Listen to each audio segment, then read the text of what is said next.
哇，咪咪，你哪来那么肉啊？地上捡的。那应该还可以吃嘛。哎呀，和你的看样子看出来的。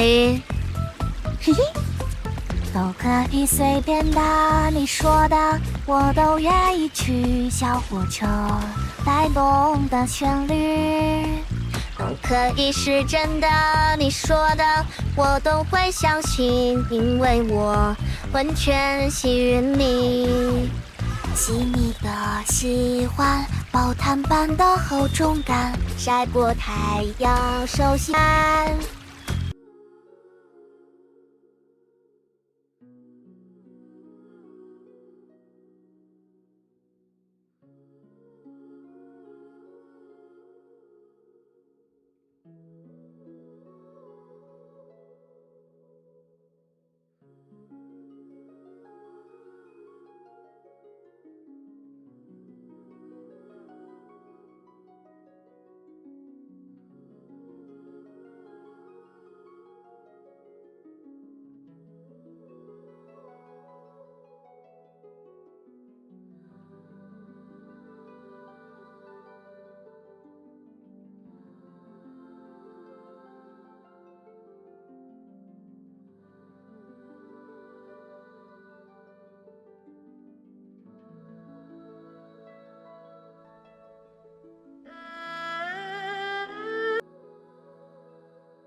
with nature.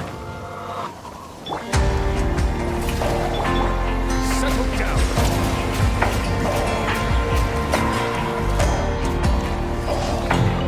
It's over.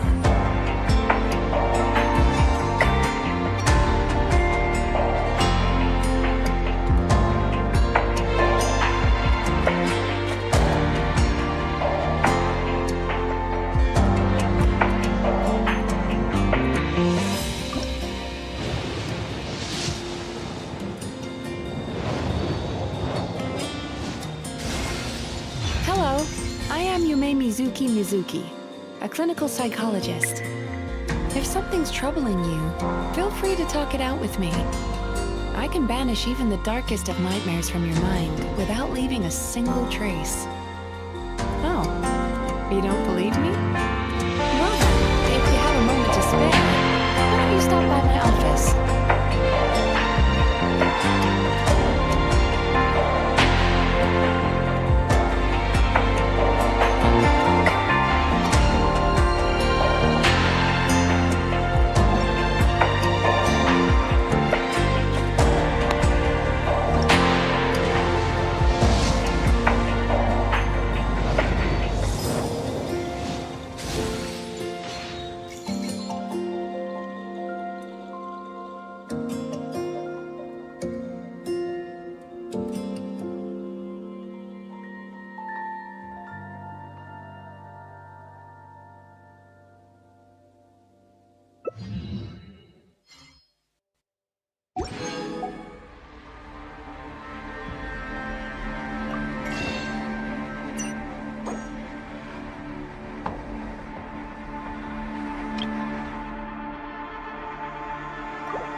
落花吹尽，潇潇洒洒，天路漫长。古月独明，清香之上，映照四方。万物花园，一个点无一直难忘。待到雪花，翩翩在宫君梦一场。 Allow me to introduce you to the wonderful world of oak cuisine. I just hope you're mentally prepared for the undertaking. I don't tolerate a quitter. 仰望遥远的夜空之上，云笔繁星点点。是谁人匆匆来去，旧雨暗香那从前。那英明汉何足轻笑，却因高飞色舞蹈。融进流火，蓝雨潇潇，落尽雨来映春红。看那一梦一画，一花一世如梦似幻呀。这一路繁华，一路春秋冬夏。让我画一笔一画，一画一梦都给你留下。我的牵挂，我的红袖锦纱。落花吹尽，潇潇洒洒，天路漫长。古月独明，清笑之上，映照四方。万物还原，银歌点舞，一直难忘。待到雪花，翩翩在宫君梦一场。嘿呀，嘿呀，嘿呀，嘿呀，嘿呀，嘿呀。 Witness the power of the wild rain outlines your fate. Let's keep going, team. Like a warning. Here's on the loose. Off to the breather. Thank you. 仰望遥远的夜空之上，云笔繁星点点。是谁人匆匆来又离去，醉灯花从前。看那一梦一画，一花一世如梦似幻呀。这一路繁华，一路春秋冬夏。让我画一笔一画，一画一梦都给你留下。让我的牵挂，我的红袖锦纱。落花吹尽，潇潇洒洒，天路漫长。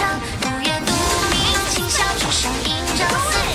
万物还原，银歌点舞，一直难忘。待到雪花，翩翩在宫君梦一场。嘿呀，嘿呀，嘿呀，嘿呀，嘿呀，嘿呀，嘿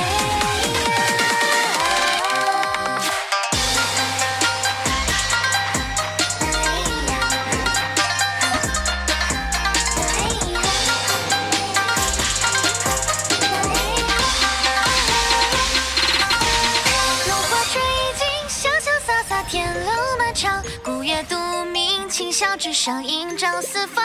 万物还原，银歌点舞，一直难忘。待到雪花，翩翩翩翩翩翩翩翩翩翩翩翩翩翩翩。落花吹尽，潇潇洒洒，天路漫长。古月独明，清笑之上，映照四方。万物还原，银歌点舞，一直难忘。待到雪花，翩翩在宫君梦一场。雪花翩翩在宫君梦一场。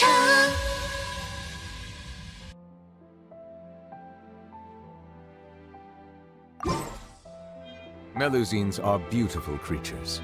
They are the pride of Fontaine. Be sure.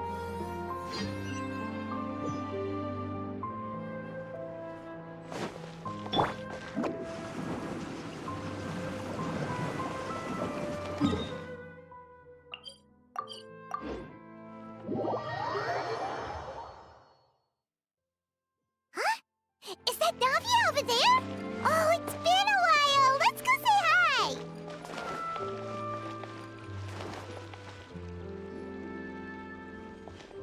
Hey, Navia, what you up to?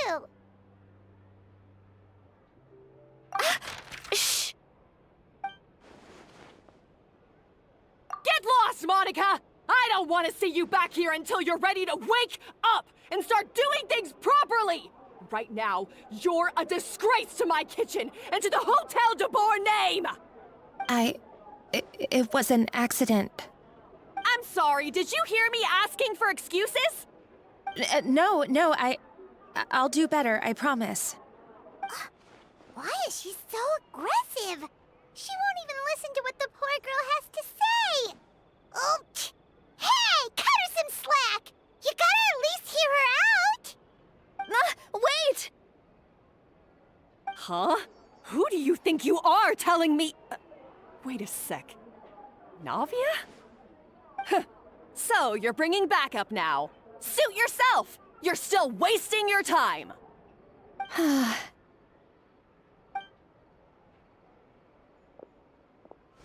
Savannah, is this how you always treat your staff? My staff is right. I'm the one in charge here now. And last time I checked, the Hotel de Boer doesn't take orders from the Spina di Rosula. Of course. How you run your kitchen is none of our business. But when a member of your staff is so overworked he becomes gravely ill, that most definitely is our business. We're going to stand up for him, whether you like it or not. Overworked? I've said it before and I'll say it again. If Vermont can't handle the job, then tough luck. There are plenty of other capable people I can hire instead. But Philmont can do the job, he just... Monica, back inside, now! Huh? But you said I shouldn't come back until... Just do as you're told, and not another word out of you! Come on, we have work to do! Wow, what a horrible person. Sorry. Looks like I've dragged you into some drama again.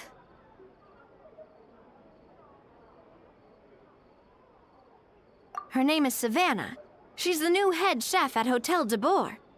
Ever since she took the job, she's been enforcing a brutal work regime and putting a huge amount of pressure on her staff. One guy was so overworked, he collapsed from illness. He's been bedridden for days, and he can barely even talk properly.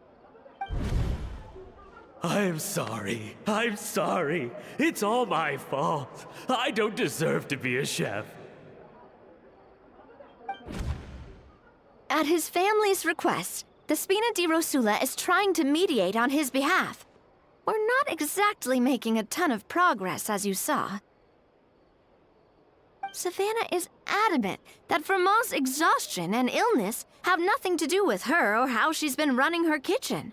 She's refusing to have any kind of meaningful dialogue with us.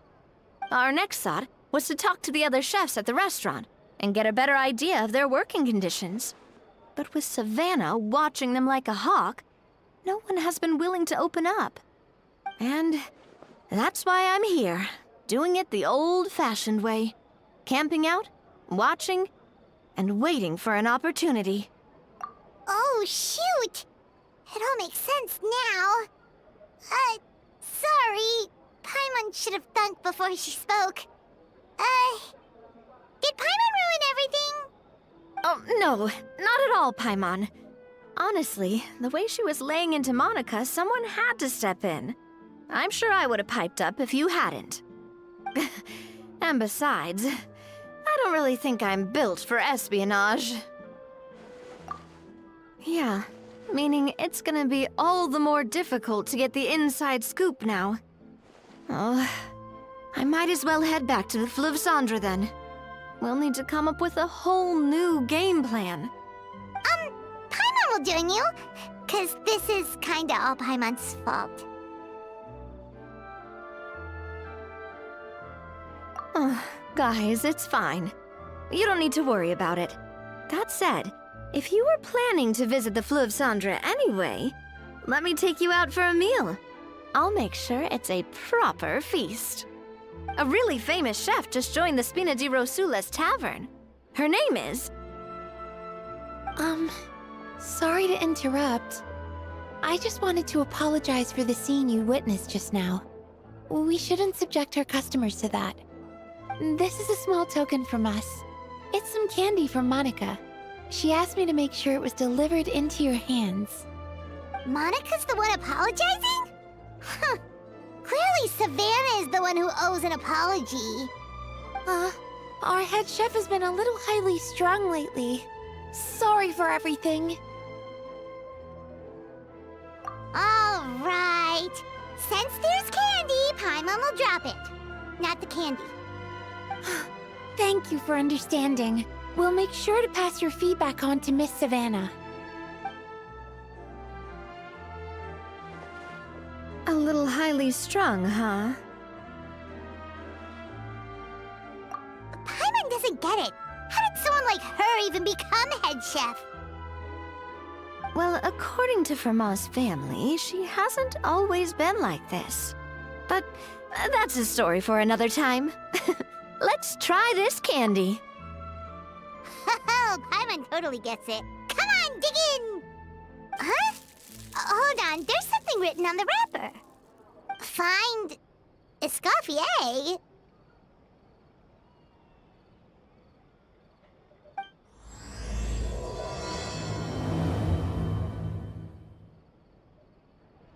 Escoffier? Could this mean... Huh? You know that name, Navia?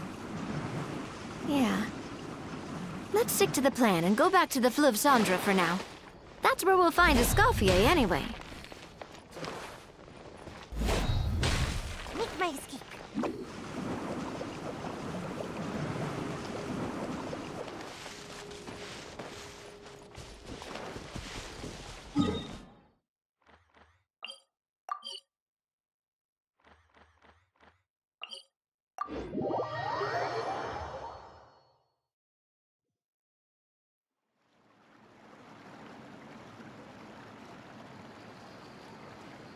So, who is this Escoffier, anyway?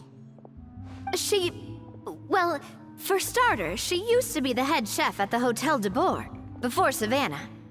She recreated the legendary Gâteau de Bourg and restored the restaurant back to its former glory. Safe to say, she's the most renowned head chef in the Hotel de Bourg's history, after the culinary genius Modeste himself.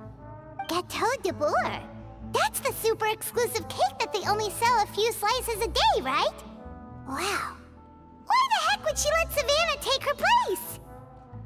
Well, apparently, the Hotel de Bourg was reported for a safety incident. Someone claims that the kitchen was adding an illegal substance to their menu. But none of the chefs had any idea how it could have gotten into the food. In the end, Escoffier decided that as head chef, she should take responsibility. And she was sent to the Fortress of Meripede. The Fortress of Meripede?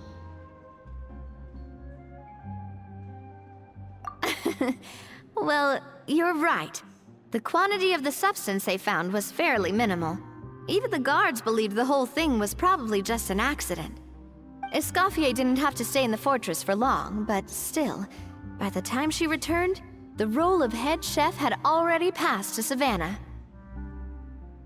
So that's what happened. Paimon still thinks it's really unfair.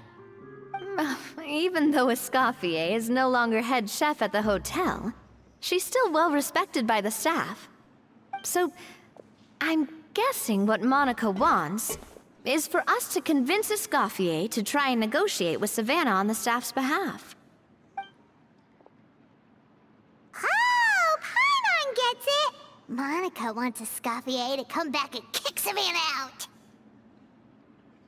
It's simple. If the new head chef is stressing everyone out, then the solution is just get the old one back.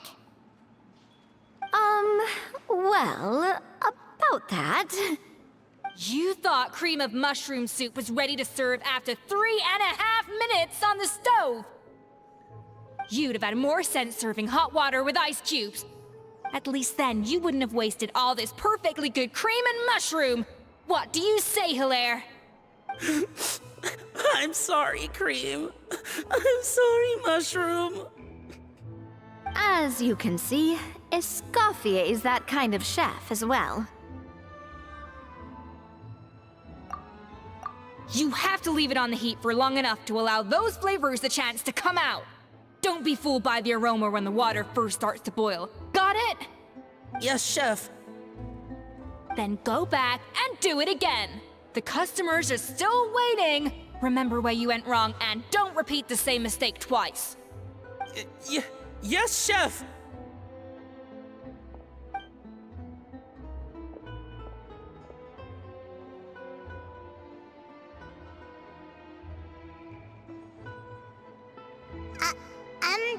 Excuse us,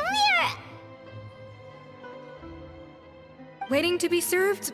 Sorry, we're pretty busy. I'm afraid you have to join the line.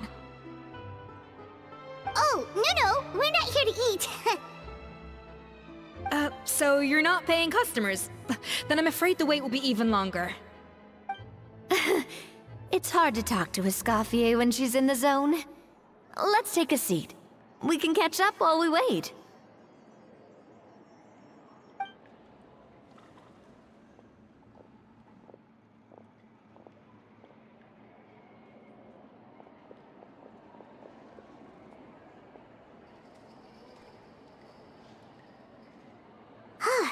Looks like the rush hour is finally over. Is it always this busy here? These days, yes. I'd say business has tripled since Escoffier joined as temporary head chef.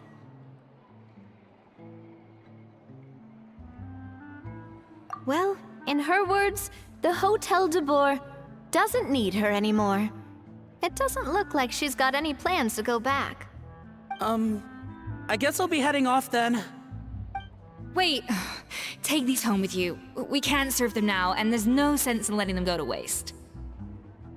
Oh, thank you, chef. For what? Like I said, I just don't want them going to waste. Oh, and tell Fiamma to get well soon, so you're not running yourself ragged every single shift. Fiamma. That's the second time we've heard that name. Who is that again? He's the chef that fell ill from stress. Hilaire is his son. And with Mom stuck at home taking care of Dad, he decided to pick up some work to help pay the bills. Escoffier knows their situation, so she's been making some extra food every day for him to take home. Hey, I heard that, Navia! I've told you before, no one's making extra food. Hilaire is making blunders in the kitchen, and I can't serve his failed dishes, so he might as well take them home. Yeah, failed dishes that just so happen to be nutritionally complete every single time. So, you two must be the world-famous traveler and her companion, Paimon, yes? Is there something I can help you with? Oh, so you know us already. We'll skip the introduction then. We're here to talk about Savannah. Oh, I certainly am. The Spina's headquarters are right next to the tavern. And I've lost count of the number of times Navi has come to pester me about it. But I don't work for the Hotel de Boer anymore. And being ex-head chef doesn't give me the right to interfere with that business. Besides, I'm the one who persuaded Savannah to take the job in the first place. What? Well, she was a much gentler person back then. A little timid, even. She wasn't at all confident that she was the right fit for the role. That's hard to believe. Are we definitely talking about the same Savannah here? Honestly, I do wonder if she's just emulating me. I mean, I'm not the most pleasant head chef to be around either. Anyway, suffice to say that given the history between us, it'll be tricky for me to tell her she's doing her job wrong without coming across like a huge hypocrite. Fiamma and the others probably think that Savannah gets it all from me. I wouldn't be so sure about that, Escoffier. Look at this note we got from Monica. She mentioned me. Whatever shortcomings you feel you have, it looks like Monica still trusts you. As for the others, well, how can you know what they think unless you ask them? Monica. Plus, it's not like we're asking you to storm in there and raise hell. We're only in the initial phase of our investigation. All we're trying to do is get the other chefs to open up to us. Oh, Monica. Oh, Monica! Escoffier? I can't believe her! Powdered sugar is supposed to be applied sparingly. Look at all that on the wrapper. It's thicker than the sole of my shoe. Unbelievable! I won't stand for this. She has to learn. Come on, we're going. Wait, so now she's,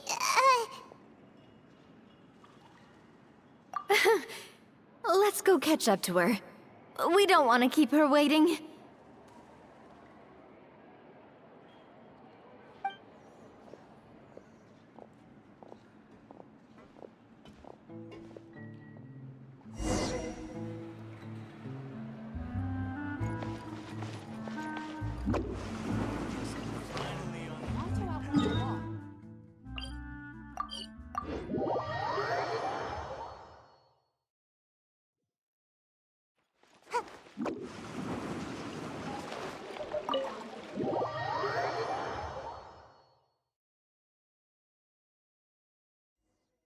Wait, she looks like...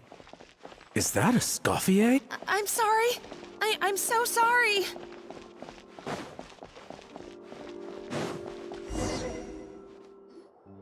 I'm sorry, I'm so sorry. I messed up your order. Oh, I wouldn't go that far.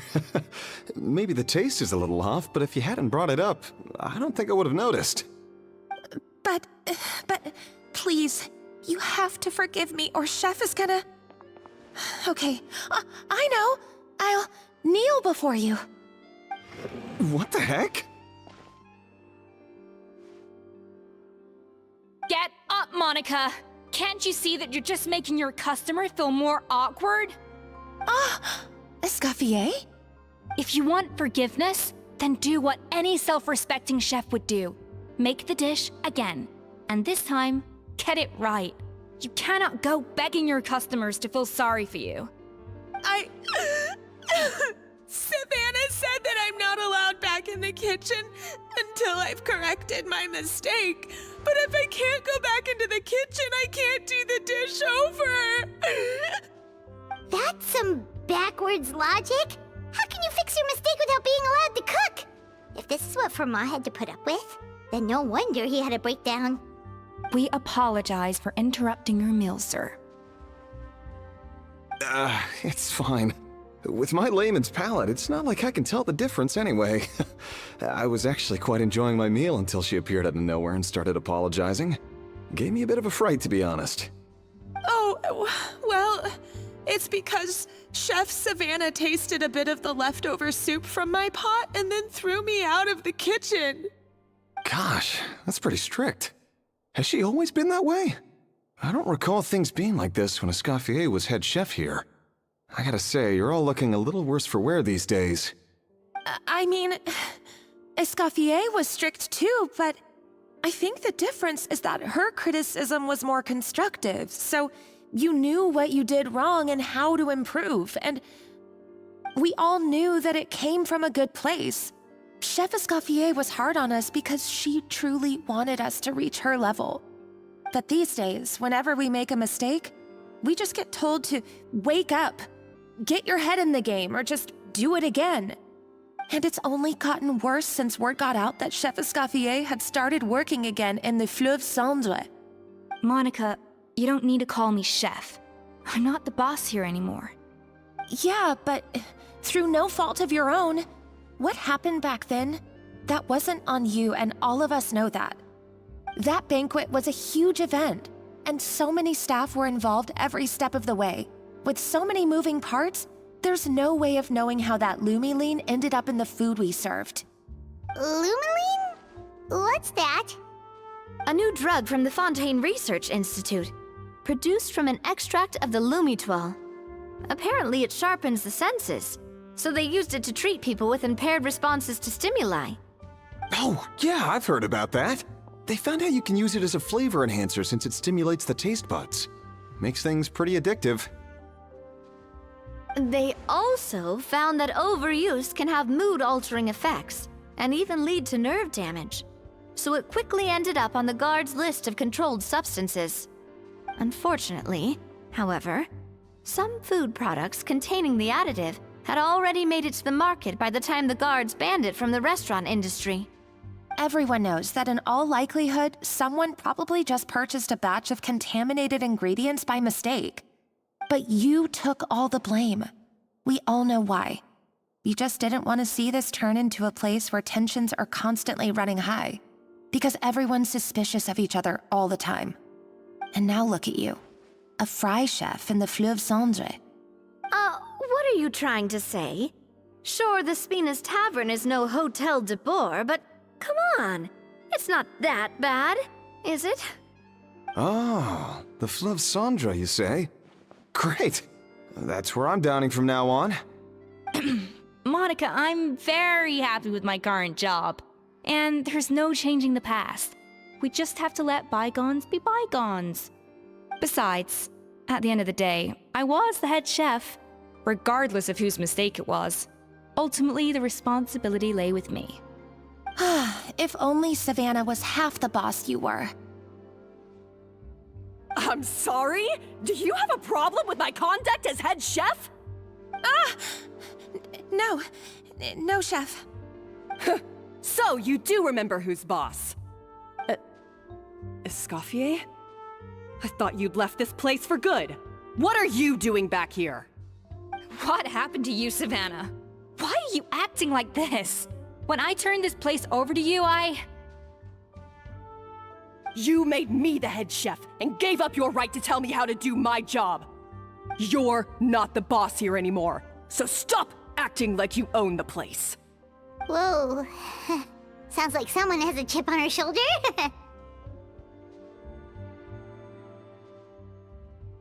Oh, Savannah! My God, have you grown a temper since I last saw you?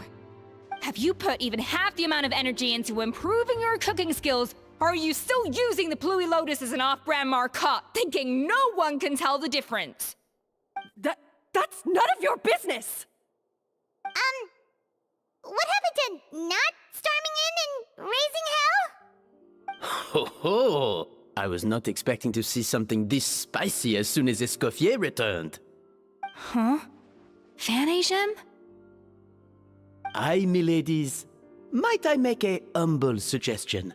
Given that we have ourselves a tête-à-tête between chefs at the Hôtel de Bord, I dare say it would be de rigueur to settle this the traditional way. The traditional way? That can only mean one thing. That's right! I'm talking, of course, about the tradition established by Modeste himself. The cooking contest! According to legend, the founders of Hotel de Boer, Modeste and Savelli, used this method to resolve all of their disputes. Everything from petty arguments over next week's menu to disagreements over the strategic direction of the restaurant. The cooking contest would decide who had the final say. Huh. Sounds like they had a lot of free time on their hands. Well, it might sound that way to us. But in fact, the cooking contest played an enormous role in motivating chefs to hone their skills, reaching new heights of excellence in the culinary arts. And indeed, the reintroduction of this institution in recent years has surely been instrumental in transforming the Hôtel de Bord into the top-ranking restaurant in Fontaine. Reintroduction? Someone brought it back? Who? What say you, Escoffier? Surely you of all people won't back down from this challenge. It was you who put the rule in place, after all.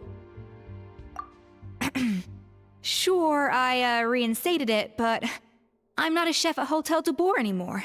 Isn't this bending the rules a little? I see no issue as long as both sides agree to the terms. We could simply treat it as an exhibition of sorts.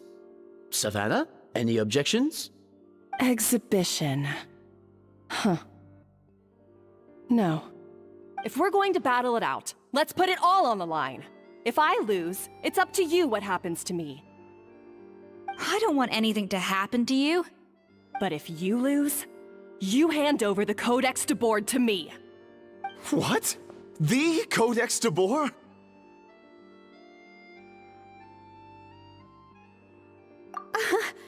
Only the legendary handbook written by the original head chef Modeste. It contains all his secret recipes, including Gâteau de Boer. It's the greatest treasure in Fontaine's culinary world. And only the present and former head chefs of the Hotel de Boer have the right to read it. Present and former? Wait, but that already includes Savannah, though. What do you want that old thing for? You have your own copy, don't you? Don't take me for a fool. You know perfectly well what I mean. I want your copy, the original version, the one you took with you when you left us. I'm sorry, I must be missing something. You know, there's no difference between the original and the copy, right? They contain the exact same recipes. Stop trying to change the topic. What's wrong, Escoffier? Scared you're gonna lose to me? Or are you scared of me getting my hands on the original codex? Savannah, you may remember that we gave her the original as a parting gift, to thank Escoffier for her years of service. Asking for it back feels a little, Oh, I'm sure it won't be an issue, as long as both sides agree to the terms. Those were your words, weren't they? And as for the contest itself, let's make it a bake-off. Gâteau de Boer, per the recipe in the codex. Well, Escoffier, you against me. Are you in or out? You sound surprisingly confident. All right then, let's see how much you've actually grown.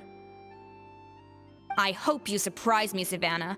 I'd hate to find out that all you've learned after this long is how to chew people's heads off. Believe me, I'll show you. Escoffier, are you sure this is a good idea? You accepted her terms a little hastily. Oh, it'll be fine. Let's head back to the Fleuve Cendres so I can get prepping. I can't believe I got to witness that firsthand. I only stopped by here for a quick meal.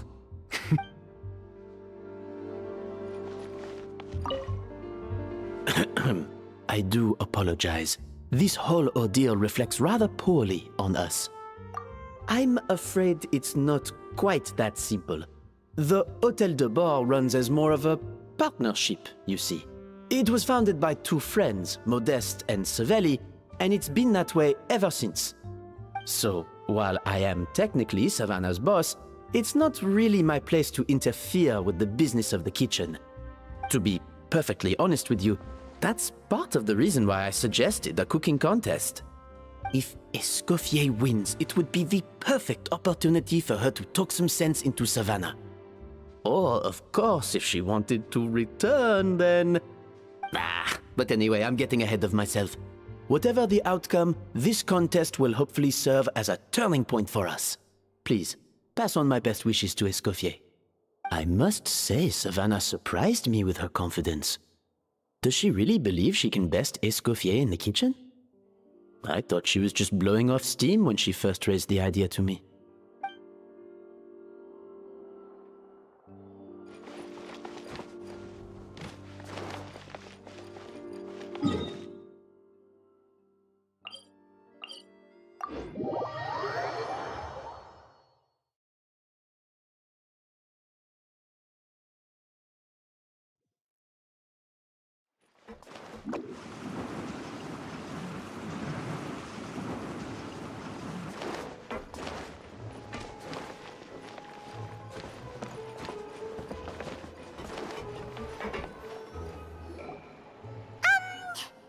So, this whole bake-off thing kind of came out of nowhere. Was it really sensible to just go along with it? Well, I got a sense that she's holding something back. But we chefs always express ourselves in our cooking. So if she won't talk, this might be the best way to find out what's really going on with her. Huh? Holding back? Sure didn't sound that way to Paimon. Escoffier only picked up on it because she's the same way. Always closed off. never letting you know what she really thinks. That's patently false, at least where your macarons are concerned. I've been nothing but truthful with you about the disgraceful amount of sugar you use. Okay. That's one case where you can keep your thoughts to yourself. Oh, that? Well, it's not so much a recipe book as a diary of Modest's adventures. Back in the day, he and his good friend Savelli explored far and wide, partly adventuring, partly looking for new ingredients and developing new recipes. Their creations had an enormous influence on the course of Fontaine cuisine, turning it into a much more vibrant and diverse scene. For instance, legend has it that the original Gâteau de Bourg was made using a special secret ingredient that Modeste discovered on one of his adventures. So rare was the ingredient that they could never make more than 16 slices of the cake per day. But everyone who tried it claimed that it was one of the most blissful and invigorating things they had ever tasted. Modeste and Savelli went on to found the original Hôtel de Bourg, which catapulted them to stardom in Fontaine's culinary world. Especially Modeste. He was hailed as a once-in-a-generation genius, and over time, the recipes from his adventure log became known as the Codex de Bourg. Ah, Paimon's heard this kind of story before. Armed with the Codex, the Hôtel de Bourg took its rightful place as the finest restaurant in the land, serving those recipes for centuries to come. Something like that? What? No, of course not. Cooking is a constantly evolving art form. How could any restaurant survive if they only served food that was popular last century? Anyway, never mind centuries. Savelli and Modeste parted ways not even 10 years after their rise to fame. Then, Modeste passed away while he was still in his prime. And that was it. The end of the Hôtel de Bourg's heyday. It fell into decline, and for most of its history, it was just a nondescript place with a couple of cheap tables. It's only in recent decades that it started recovering. Even then, it still took numerous relocations and changes of management before we finally ended up with Primogem and the restaurant we have today. Oh! So the Codex really isn't all that, then. Paimon figured it was like one of those mystical books they have in Liue's martial arts novels, where the main character learns all their secret powers from. Yes, well, that's fiction, and this is reality. You can't meet the tastes of modern diners by following some ancient recipes from a dusty old book. Case in point. Even the Gâteau de Bourg they sell now is actually Escoffier's reimagination. Wait, really? Why though? Didn't that recipe make it into the Codex? It did, but like I said, it's the dusty old book now, and the records aren't as legible as they once were. Not to mention that there's no way of finding the secret ingredient Modeste wrote about. So, reimagination is right. I consulted some historical records and took what I could from the Codex. But ultimately, the Gâteau de Bourg of today is my own recipe. As for why we gave it the same name and kept the tradition of only selling 16 slices a day, well, you've got Primogem's business sense to thank for that. Oh! Huh. Well, that kind of takes all the mystique out of it. Hey now, it might not be the original Gâteau de Bourg, but it's still the most delicious cake in Fontaine today. And who knows, maybe Escoffier's version is more suited to your palate. Just think, if the original truly was the perfect cake you're imagining it to be, there's no way the recipe would have been lost to history, right? Not to mention that the Hôtel de Bourg never would have fallen into a slump. Anyway, before I left my role as head chef, I made a copy of all the recipes from the Codex, including my own improved versions, and turned them over to Savannah. So why is she so interested in the original copy? Could it be a symbolic thing? Like, whoever holds the original Codex de Bourg is the true head chef?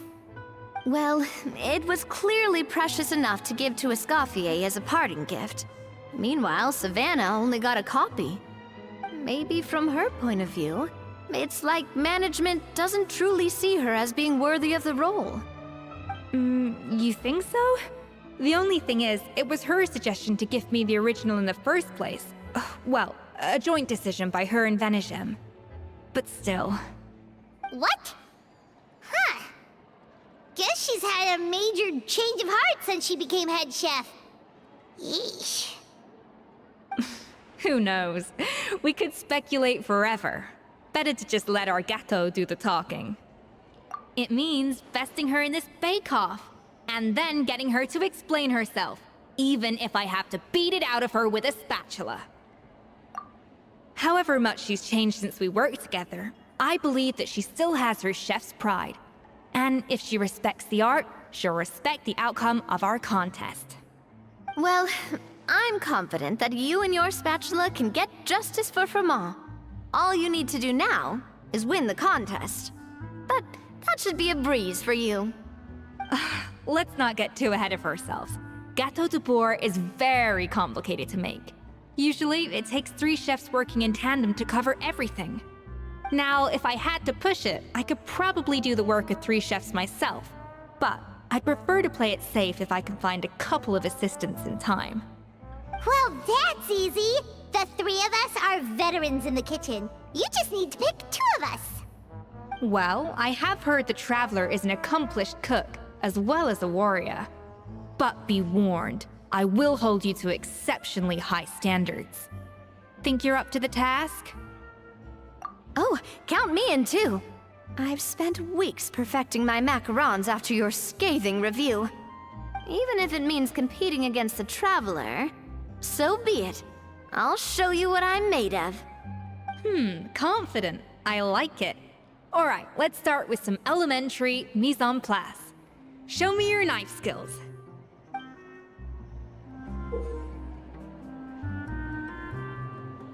I've always called it chopping stuff up, not mise en place. But it's basically the same thing, right? Oh, Navia. The difference in your case... looks like you found that easier than I expected. Yeah, thankfully it was pretty straightforward in the end. You made it sound like we'd be carving statues out of fruits or something. Well, brace yourself, because the next step is anything but straightforward. I'll be using this cold press to extract flavor compounds from the ingredients. A kind of special food processor I got the Fontaine Research Institute to make for me. It uses cold temperature extraction to isolate the essence of cooking ingredients, which can then be used to flavor dishes more precisely. But this isn't exactly standard kitchen equipment, so that probably didn't make a whole lot of sense. Let me give you a demonstration instead.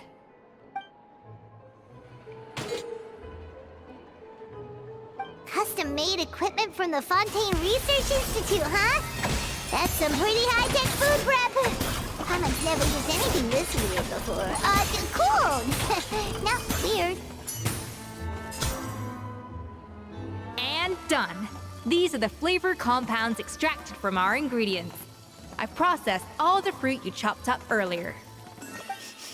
Wow! Even the smell is so much more concentrated. What next? Do we add all this stuff in? Absolutely not! Throwing everything in at once will ruin the balance of flavors. We have to go slowly and carefully to calibrate the exact flavor we want. I'll demonstrate again. Now, watch closely. Slowly and...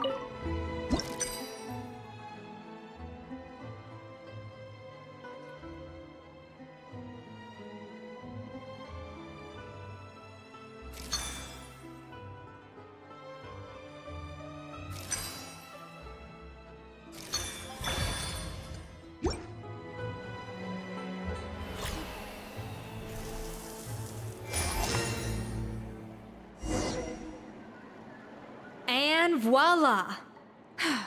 Now it's your turn.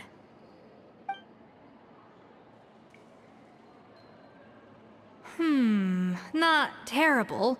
Considering this was everyone's first time blending flavor extracts, it could have been worse.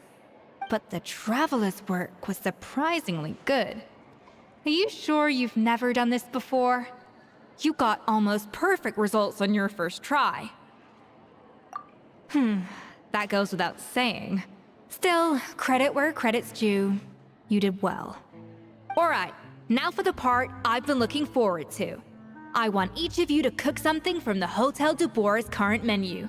I'll judge your submissions and give you a final score. That's right. The true test of your cooking skills is the finished product. It'll be good practice for the contest itself. Now get to it. Chop chop!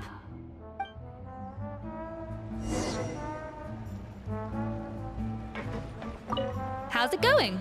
Have you picked a dish yet?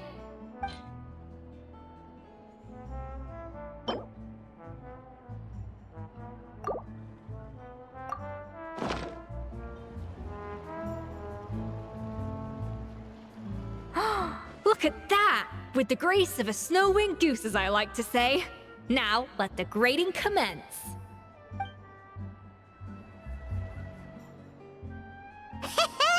Pretty good, right? Not to brag or anything, but Paimon's a bit of a connoisseur when it comes to la food. 6 points. What? Oh, well, fair enough. Paimon doesn't cook all that often, so as long as it's a pass. That's 6 out of 100. What?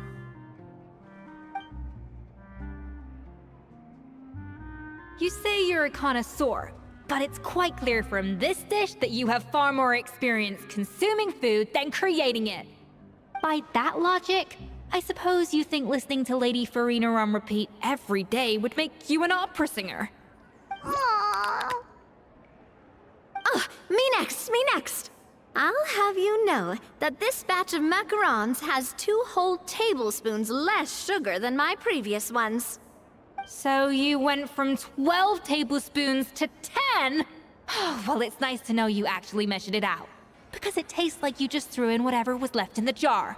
6 points. Aw. Now to the final dish. So, what do you think? This is our last hope. 8 points. Darn! That's barely higher than what we got. Not exactly. The color is spot on. Beautiful aroma. Excellent presentation. I have to give this one 8 points out of 10. Maybe even 9 points. Huh? How did you pull that off? Don't get me wrong. There's room for improvement. But still, this is clearly the work of an accomplished chef.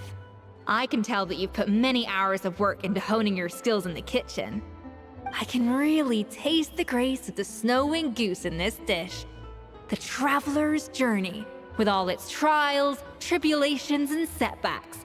Not to mention the frustrations of having a picky eater for a partner.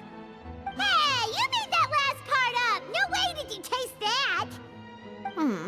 Well, it looks like I lost fair and square. I guess you'll be taking the Traveler as one of your assistants then? But if it takes 3 chefs, that still leaves 1 slot remaining.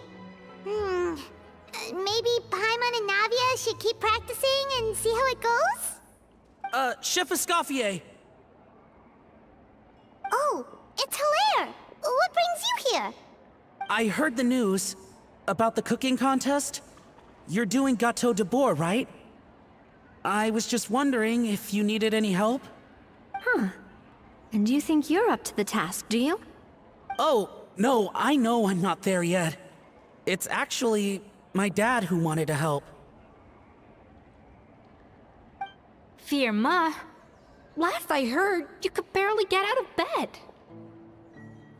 Chef Escoffier, Navia, Traveler, thank you all so much for everything you're doing for me and my family. I've had enough of sitting around at home while you run yourselves ragged. If you let me, I'd like to help you win this cooking contest. Yeah, I was gonna say the same thing. Don't you worry. I'll be fine. I'm feeling much better now. I'm sorry. I know I've been rather useless these past few days, but not anymore. The fact is, I'm a fine chef, despite recent events. I've proven myself in the Hotel de Boer kitchen, so if anyone's qualified to work under Chef Escoffier, it's me. I think. I mean, I hope so. Firma, have you even set foot in a kitchen since leaving Hotel de Boer? I have not, but I'm fully rested now. I know I can handle it. I'll prove it. Let me whip something up for you right now.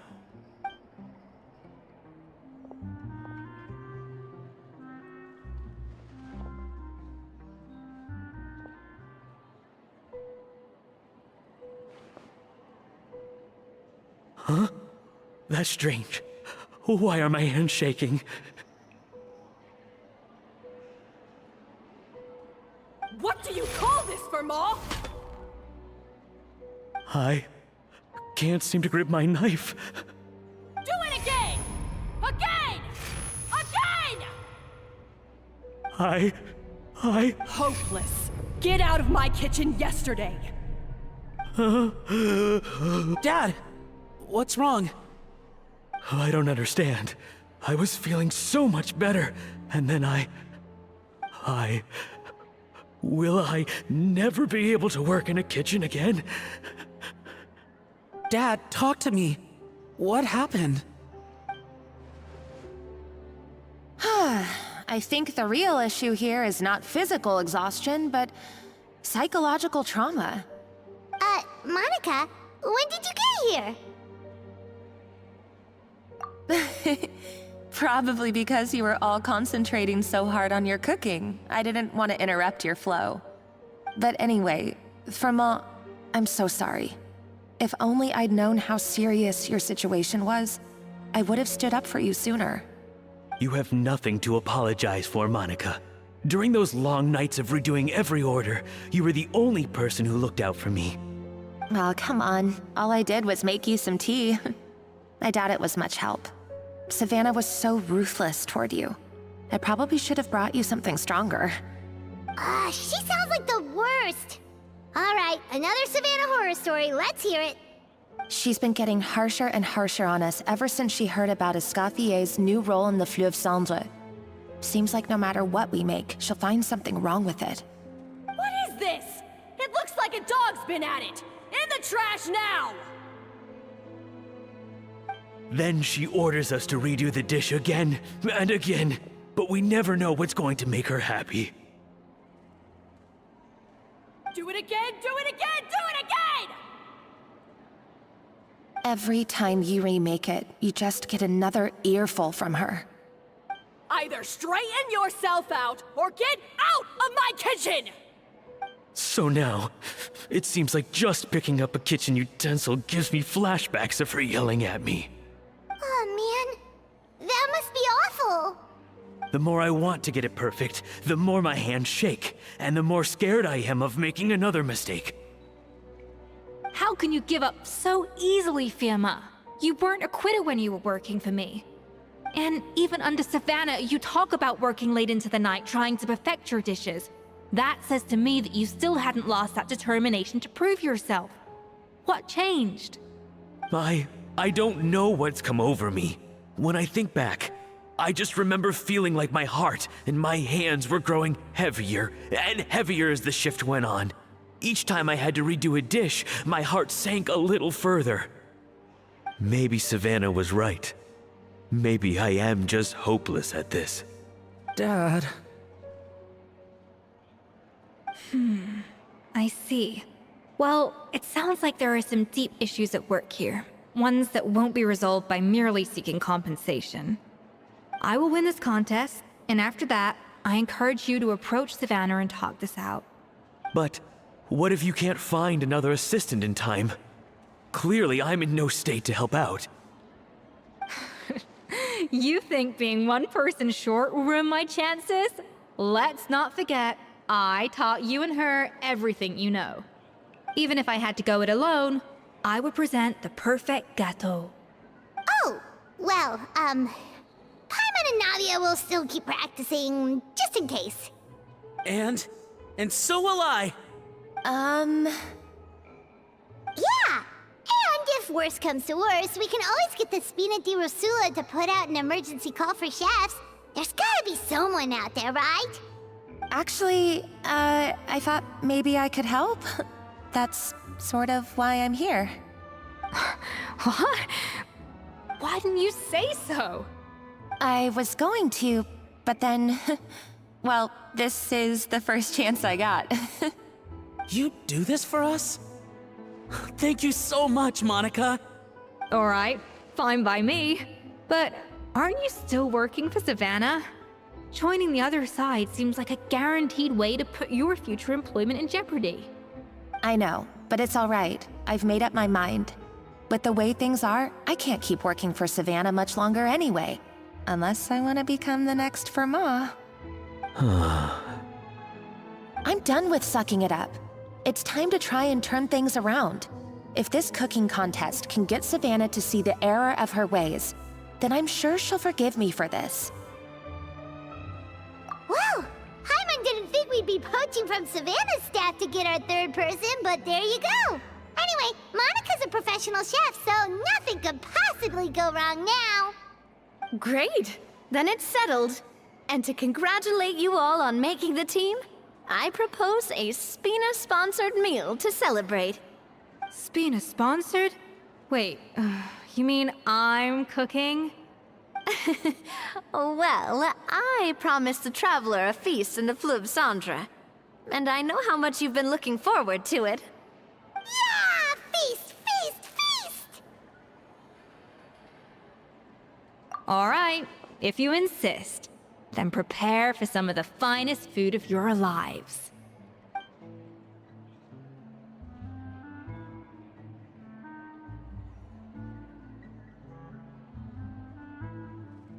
That's not a bad idea, actually. Wait, hold on. You need to finesse that further. That was a dream come true! Paimon never knew Fontanian cuisine could be this good. I wish I could eat that all over again.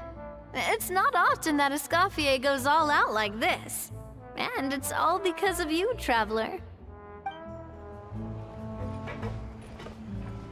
So, this is what Chef Escoffier is truly capable of.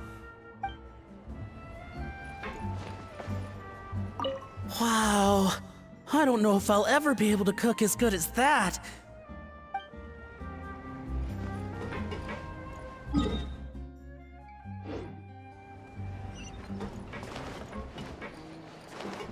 Make my escape.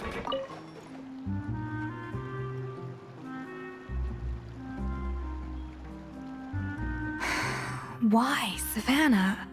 Why? Oh, nothing. I was just flicking through the original Codex de Boer. I wanted to see if there was anything I'm missing. Something I hadn't noticed before. That might explain why Savannah's so desperate to get her hands on it. But I can't find anything. It's just some hastily scribbled recipes in between diary entries from Modeste's adventuring phase. And most of it's not even legible anymore. The copy I gave her not only has all the recipes in full, but even includes my own private tips and notes from years of experience.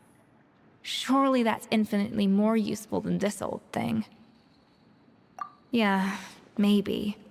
Still, it's just hard for me to imagine that the Savannah I knew would go to all this effort just to make a point. We were. At least I always thought we were. She was a little shy, but meticulous with everything and everyone she dealt with. She made a few mistakes here and there, but she was quick to correct them whenever they were pointed out. And she was always striving to improve as a chef. Those qualities are why I recommended her to replace me as head chef. I never imagined for 1 second that she'd cause Firma and the other staff so much grief.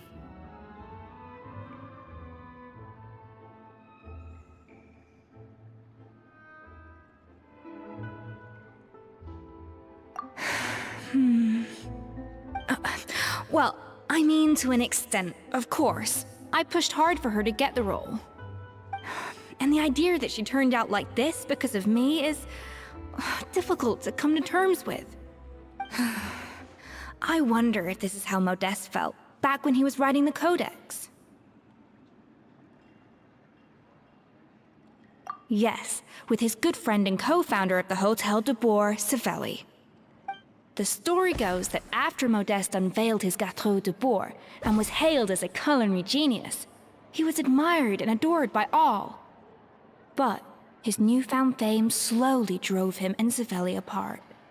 Unlike Modeste, whose every new creation was an instant hit, Savelli seemed to face setbacks at every turn. Doors that would swing wide open for Modeste would shut in Savelli's face. And with Modeste being whisked off to all manner of functions by his celebrity friends, he had less and less time to discuss the culinary arts with Savelli.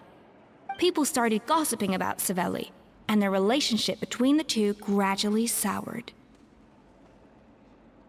Everything came to an abrupt end when Modeste, still in the prime of his life and still hailed as a genius, suddenly died from an acute illness. And that was it. They neither had a decisive split, nor got the chance to properly reconcile. Their story just came to an end. One rumor had it that Savelli actually killed Modeste out of jealousy, even as the latter was hoping to make amends. Unlikely. It's a popular theory, but there's no real basis for it. At least there are no records of Savelli ever being convicted of a crime. Still, beyond a point, there's no way of knowing what truly happened in the past. All we can do is try to make sure the present doesn't quite go as badly. And that's why I have to win this contest tomorrow. Then get the truth about everything that's been going on, even if it means cracking her open like a nut. Really? Well, I like the confidence. Don't let me down tomorrow, then. You better bring your A game.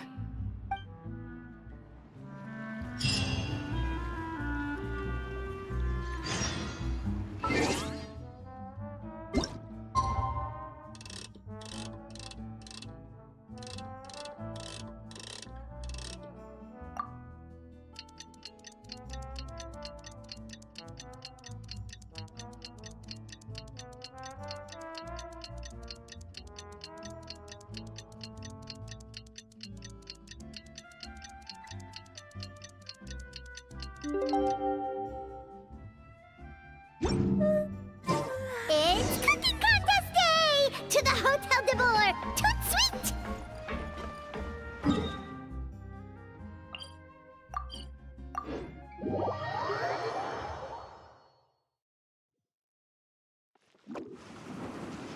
Did you hear the news? Escoffier's coming back for a cooking contest. Wait, seriously? Escoffier in a cooking contest? Now that I've got to see! I don't get it. Why would anyone in their right mind challenge her to a cooking contest?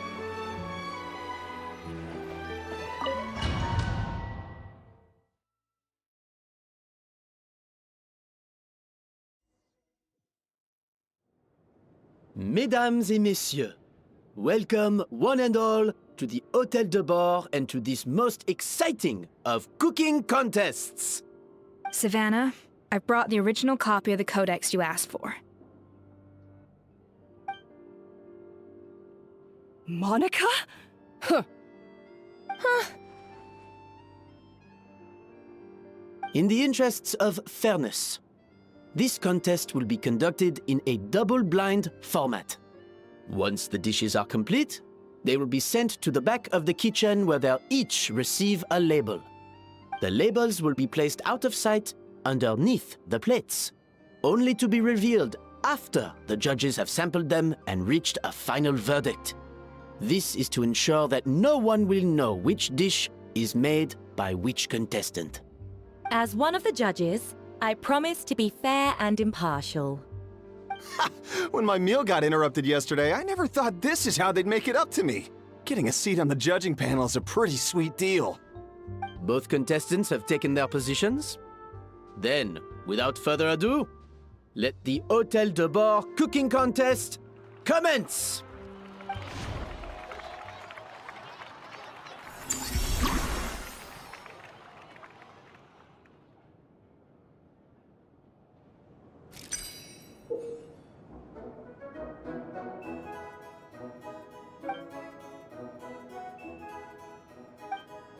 Monica, Traveler, it's go time. Let's do this. Alphonse, Gaspard, get to work! Do not disappoint me. Looks like our two head chefs are raring to go. Like an oven on full blast, this competition is quickly heating up.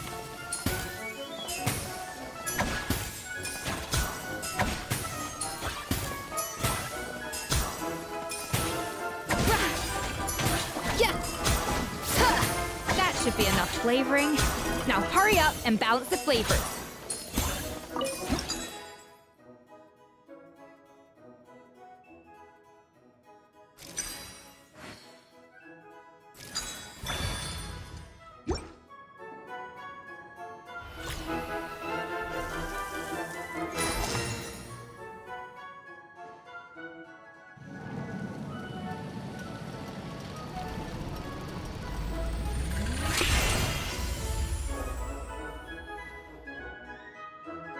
Come on, Escoffier! Come on, Traveler!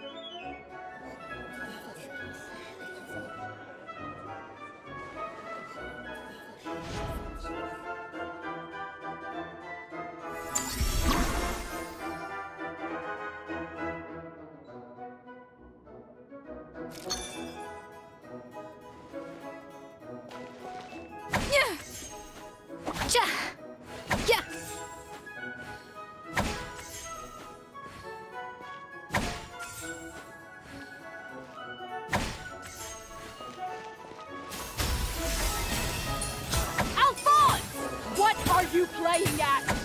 Not how I taught you to do it! Stop horsing around and do it again! Yes, chef! Oh, Ted.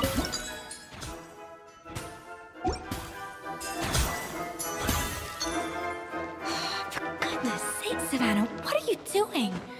Oh, get it. I've got to focus on my own dish.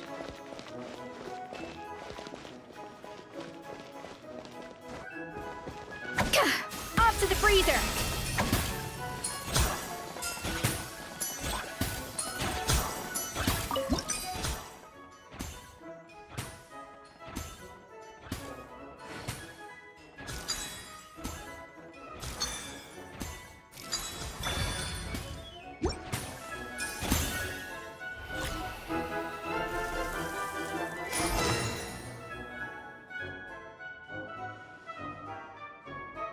So, what do you think?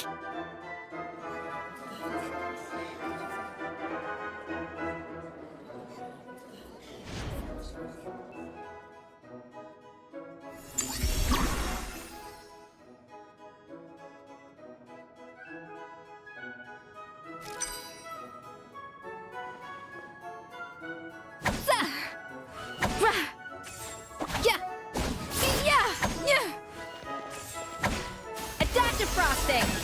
Escoffier is already on the final step of the recipe. Let's check on Savannah's progress. I think this flavor profile is still a little bit off. Enough! Useless! Both!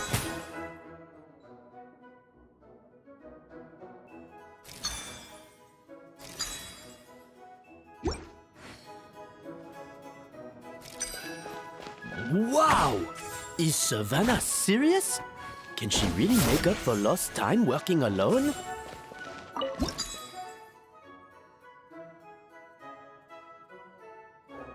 The balance of flavors is about right, but the quantity is too low.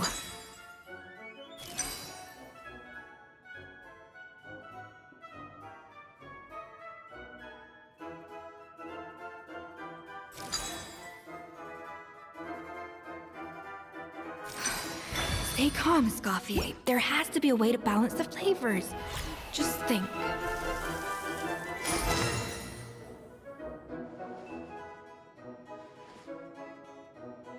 You can't match Escoffier's talent.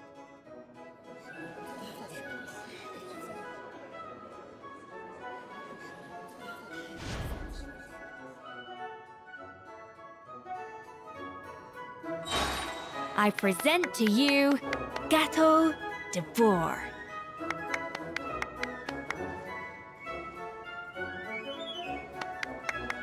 A burst of flavor!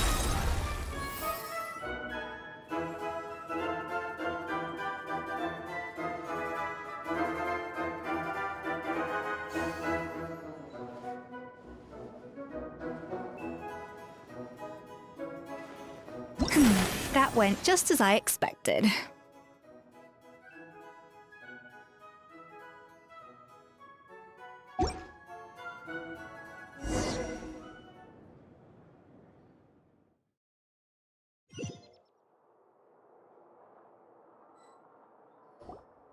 Time's up!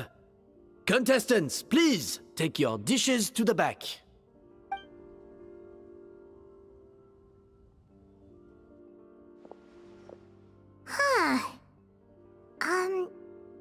That guy was right. You really can't tell whose is whose just by looking at them. We both made the same dish after all. For all her flaws, Savannah's a talented chef who earned my recommendation for good reason. She wouldn't screw up something as elementary as the cake's appearance. Whoa! This is really rather good. Wonderfully soft and fluffy. Beautifully sweet. This is a masterclass in how to make Gateau de Bourg. I would give this one at least 9.9 out of 10! Only because there's something about the flavor of the base. It's just a little different from the recipe I'm used to. Huh? Really? I couldn't tell.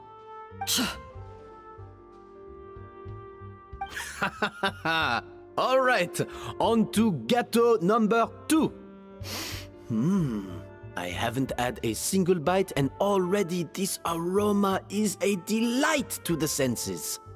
I have a feeling that this Gateau will be a Gateau for the ages. How exciting! I'm gonna dig in.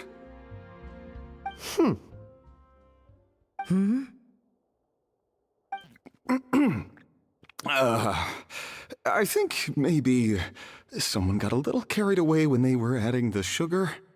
Not just the sugar, it's the flavors too. This is all over the place. Who made this? It appears the decision is unanimous. This Gateau is far below the standard we would expect. And Paimon thought this might actually be close. Turns out she can't bake to save her life. Something's not right here. Savannah may not be perfect, but no way is she this sloppy. I can now declare that the creator of the first Gateau has won this cooking contest. Now, all that remains is to turn the plate over and reveal the chef's name underneath. What? It's Savannah? No! That's impossible! Hey! Savannah! You cheated, didn't you? You cheater! What did you do? Oh, you swapped the plates, didn't you? Well, someone's a sore loser. These cakes went from the oven to the judge's table without me ever laying a finger on them. And everyone here can attest to that. It was Vannagem's staff who labeled them in the kitchen. If you're looking to accuse someone, why don't you start with them? Isn't it more likely that Escoffier's lost her edge?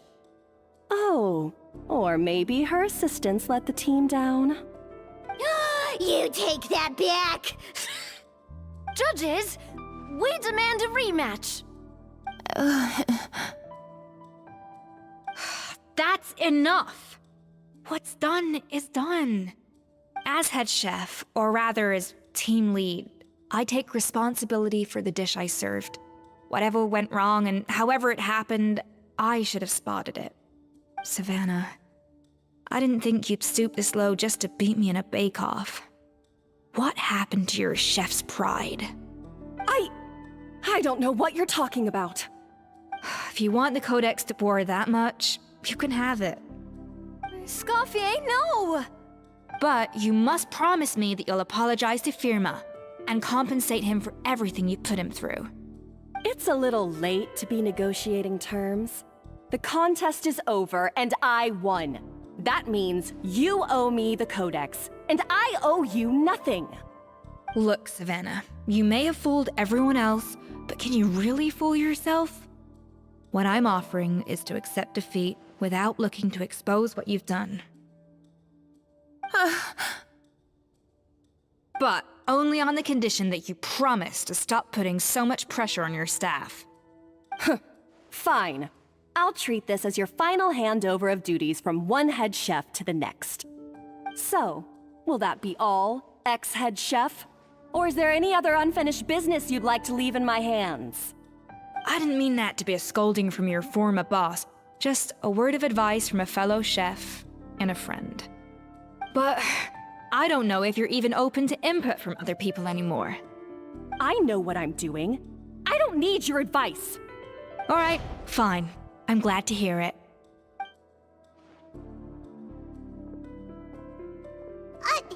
Escoffier! The Codex de Boer! Finally. Now, at long last, I will succeed. Escoffier? How could you let her get away with this? Yeah! The Codex is a souvenir of your time here! Doesn't that mean anything to you? It's all right. It was just a bake-off, not the end of the world. I'm already over it. Besides, it's not all bad. She agreed to compensate Firma. That's mission accomplished for the Spina. Honestly, if I'd have known that giving her the Codex would solve everything, I'd have just done that in the first place. I mean, why bother with the whole cooking contest? It's such a waste of time and energy.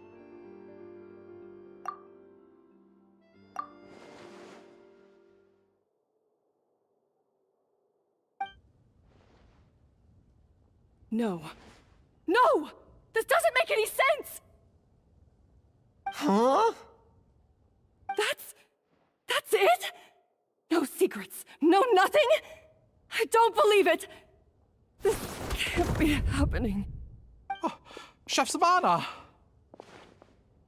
Savannah?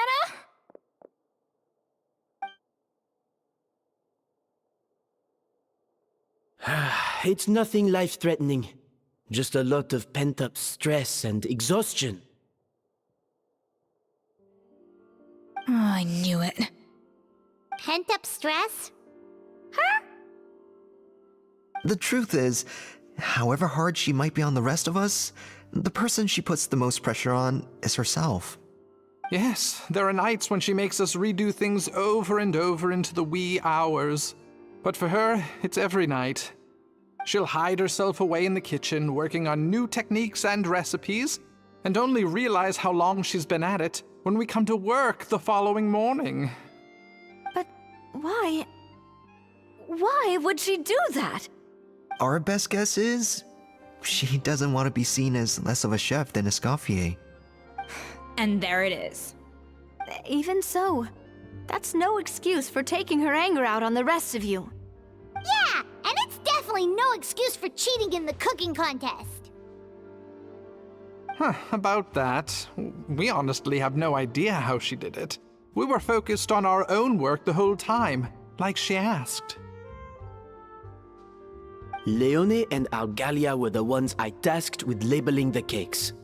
I've already spoken to them both. They're at a loss to explain it too. Not to worry. Come on, join me downstairs. I'll interrogate the guilty Gateau myself.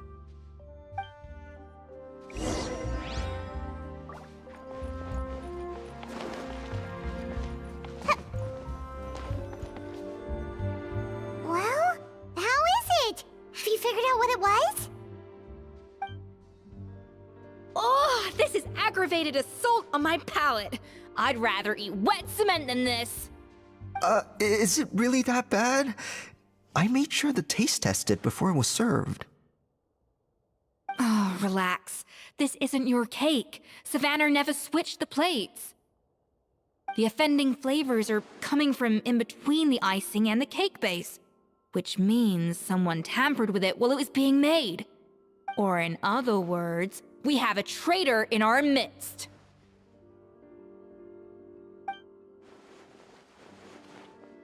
I'm sorry. I was forced into it. It was Chef Savannah. She said if I didn't cooperate, she would... Calm down, Monica. I've already accepted defeat. And if I wanted retribution, I would have brought this up when the results were announced. Whatever's going on with you, just spill the beans. There's no need to hide it. I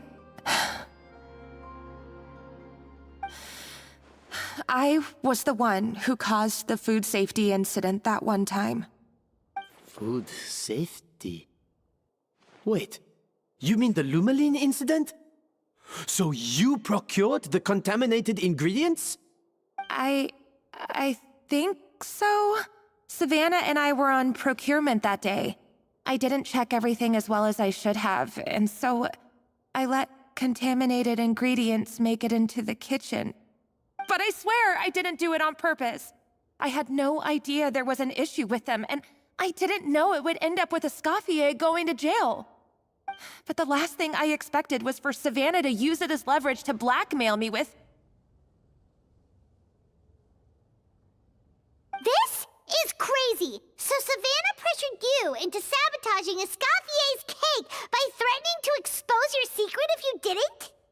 I know, it's terrible. I'm so sorry. I was so scared. The thought of Chef Escoffier finding out that I put her in jail, it made me freeze up with fear. I thought Escoffier would hate my guts if she ever found out, and yet somehow that's ended up in me doing something even worse.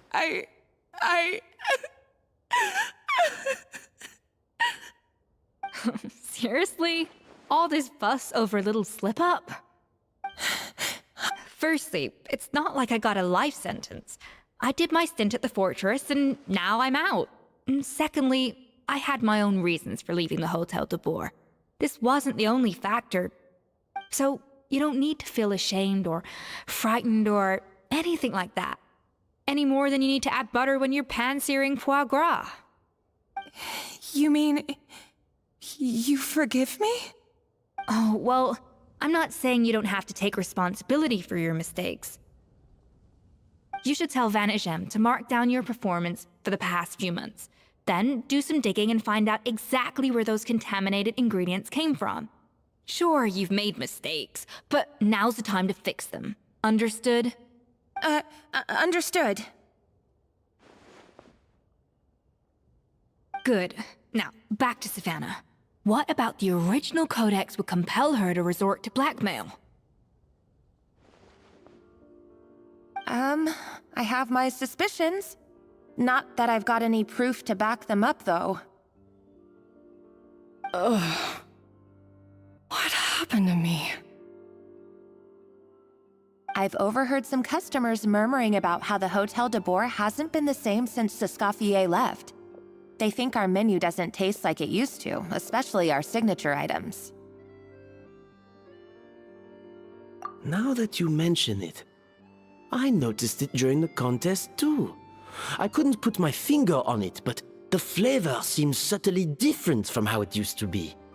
But the difference was so small, I'm sure no one would notice it besides our most loyal customers and true dessert connoisseurs. Still, as head chef, it's easy to see why Savannah would get so hung up on it. So many times I've seen her make the cake base over and over again, late into the night, determined to match Escoffier's version. But something's always slightly off every time. Yeah, I've noticed that too. Never really gave it much thought, though. Thinking back on it now, it's clear that Savannah's been in a downward spiral ever since Escoffier left. She wants to prove that she can fill Escoffier's shoes. That's gotta be the reason. But after countless setbacks, she's getting more and more unhinged. And at some point along the way, she switched from doubting herself to doubting Escoffier. Doubting Escoffier? For what?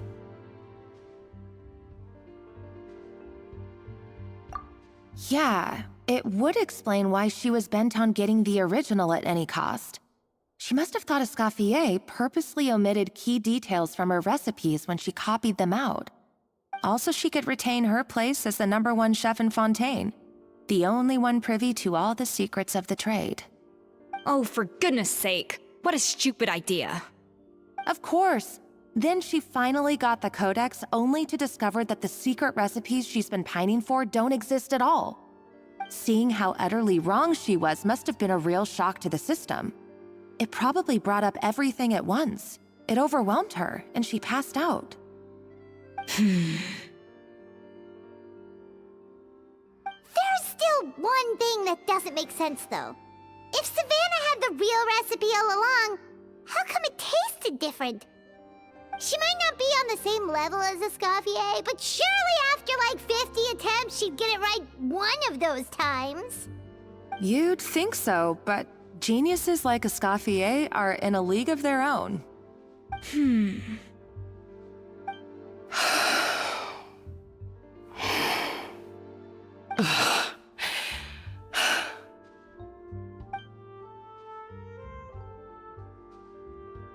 New head chef, you say?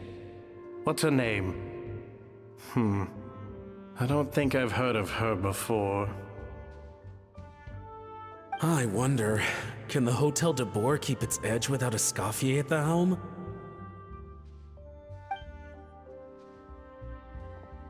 This tastes different from last time. Is it undercooked or something?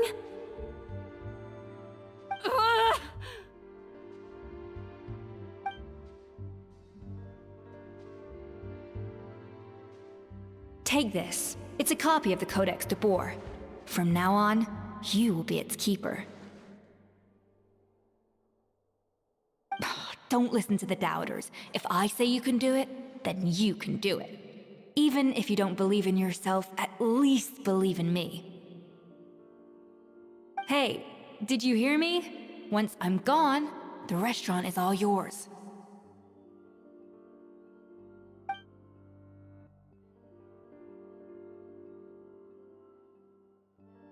All this time, I've been blaming other people, but maybe I'm the problem.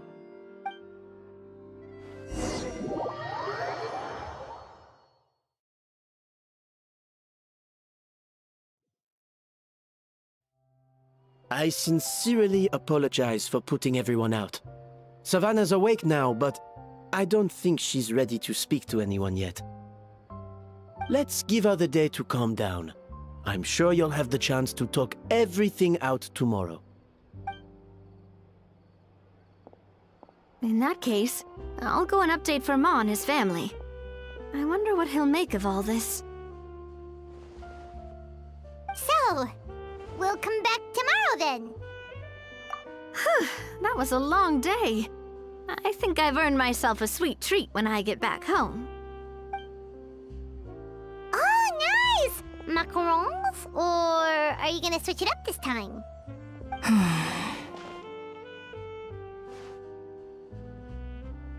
Traveler, how much do you know about the snow-winged goose? Every year, they migrate long distances in search of a suitable home.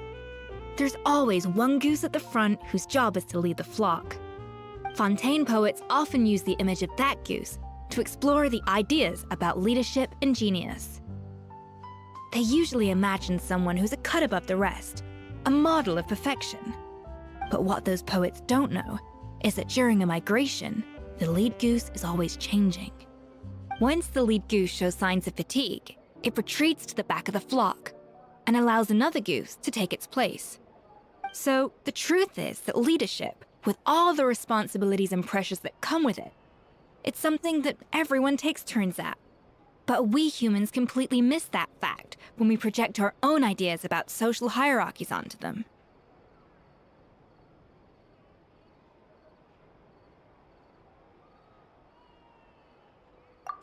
I guess what I'm saying is, I don't buy into this notion that there's some sort of gulf between normal and genius. Cooking is a science, not magic. Given the same ingredients, same recipe, and same environment, I see no reason why two different people shouldn't be able to create the exact same dish. Of course, some people have a more sensitive palate than others, and some people are just born bolder or more conscientious. But these are all variables that can be accounted for with time and practice. I'd have no reason to expect so much from others if I believed that perfection can only come from the hands of a genius. The only reason I hold people to high standards is because, well, I believe they're capable of greatness.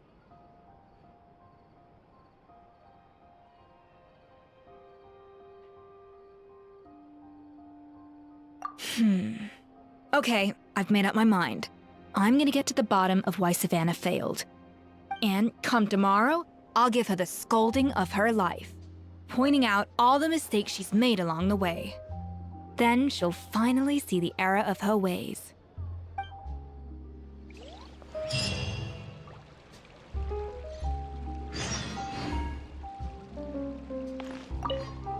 Thank you for your words of encouragement. I'm gonna head to the Hotel de Boer and spend the night investigating. I guess I'll see you tomorrow. Genius? Calling someone a genius is just another way of saying I'm too lazy to figure out how I need to improve. It's a defeatist attitude and I won't stand for it.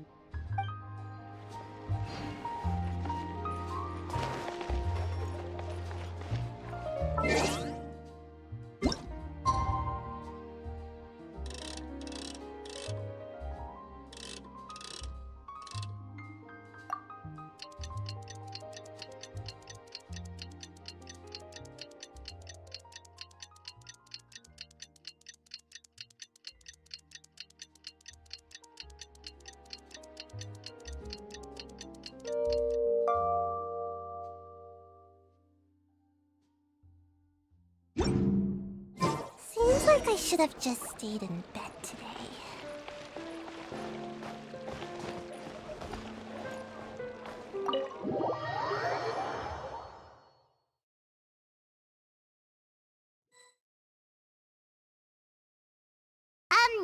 Why are we here so early? Our meeting with Primogem isn't for a while.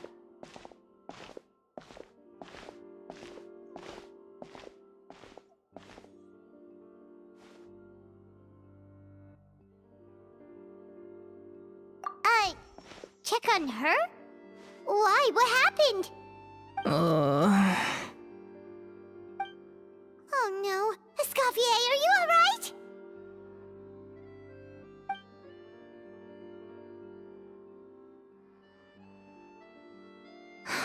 I'm fine. Just need to get some more coffee in me. Huh? What happened to my coffee? Did I really drink it all? Alright. Thanks. I appreciate it. Well, there's cooking facilities here. Or we could just grab a cup of coffee from Cafe Lutece, but either way, hurry!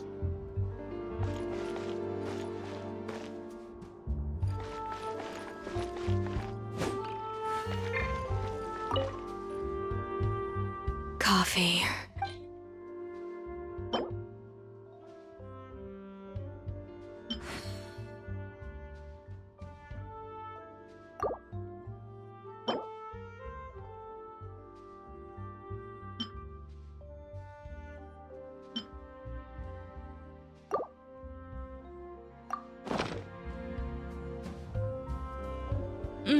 Strong, bitter coffee beans, transformed through expert brewing and balanced perfectly with rich, creamy steam milk.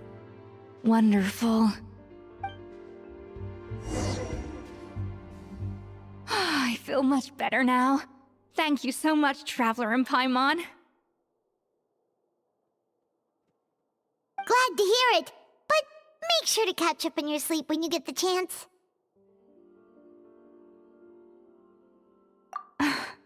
I think I figured out where the problem lies. Honestly, it's ridiculous.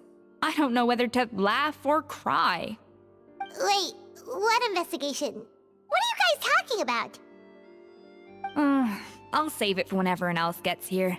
It's so stupidly small, I can't believe it's caused so much drama. Yes, except my failures were stepping stones to success. Escoffier! Have you seen Savannah? Huh? No, not since yesterday. Why? What's wrong? After seeing her home yesterday, we were all a little concerned about how she was doing. So, I dropped by her place early this morning to check on her. Only to find an empty house with the doors wide open. I left Alphonse and the others to keep watch at her home, while I checked the Hôtel de Bord. I'm worried something bad might have happened.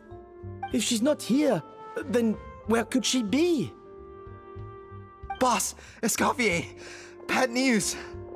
Alphonse? You're supposed to be keeping watch at Savannah's house. We were, but then, just after you left, we found this stuff in her house.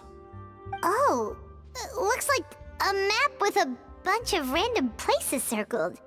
What does it mean? Wait a second. This feels familiar. I'm sure these places are all connected somehow. Of course! From the Codex! They're all places that Modeste explored on his adventures.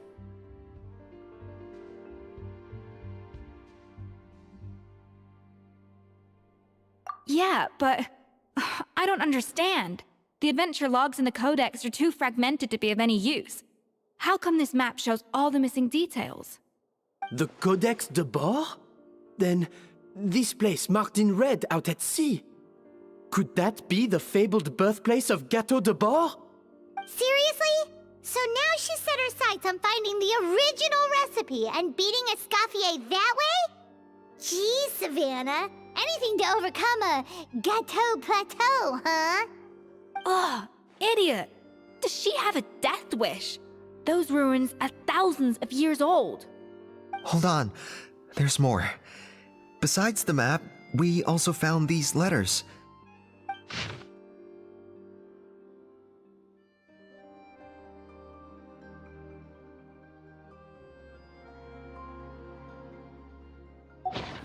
It was you. You let the Lumaline through, didn't you? It sounds like a threat letter. Does this mean that Savannah was responsible for the safety incident? And not Monica after all? Retrieve the Codex by any means necessary. So the cooking contest and the cheating. Someone else was behind her pulling the strings? She's keeping the true recipe to herself. Ugh, this is all such a mess. Paimon needs a second to process this. First, we thought that Savannah forced Monica to cheat in the cooking contest. But now, it turns out that someone else forced Savannah to force Monica to cheat?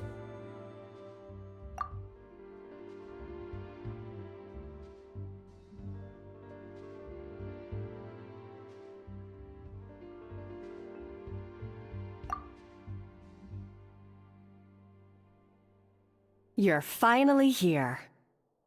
Of course. I should have put two and two together as soon as I read your threat letter.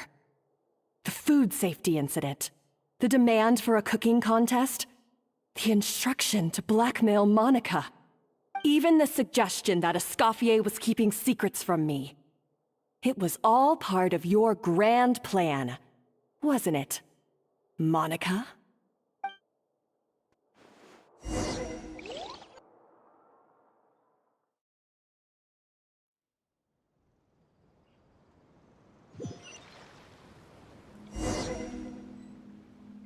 We should be getting close to the spot marked on the map. Of all the stupid things she's done, this really takes the cake. The moment we find her, I'm gonna curse the living daylights out of her.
This place looks like an underwater restaurant, doesn't it? Suddenly, the idea of an adventure chef finding secret ingredients makes a whole lot more sense. I think Modest's codex mentioned this place. A public bath from the time of Remoria. So yeah, definitely the kind of place that would have served food and drinks. Huh? Some blubber beasts have come to join the party? How did they get here?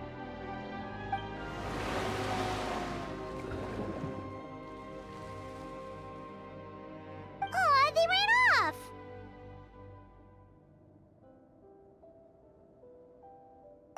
That could be easier said than done. Something's blocking the entrance. Well, did Modeste mention it in his adventure logs by any chance? They must have gotten through somehow. Good point.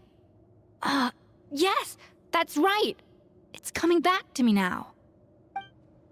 We prepared a banquet for our shy little guests, and as the food flowed away on the current, they broke into a joyous chorus, and the path opened to us. We have to feed the blubber beasts? With what? There's nothing here besides rocks, romaritime flowers, and lumitoile. See, this is why you should always bring snacks. You never know when you're gonna need them. Now we have to head all the way back to shore and grab some. There's no time for that. Romaritime flowers and lumitoile will have to do. They may not look appetizing to us, but who knows? They could be blubber beast delicacies. Wait, we're seriously gonna try this?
Beasts or not, are we sure this stuff is edible? Trust me, they'll love it. Oh, good question. If we try to put them in the pool, we'll probably just scare them off again, and who knows how long they'll be gone. Yes, we can't afford to wait for them to double back. What was it that Modeste said again? Something about the food flowing away on the current.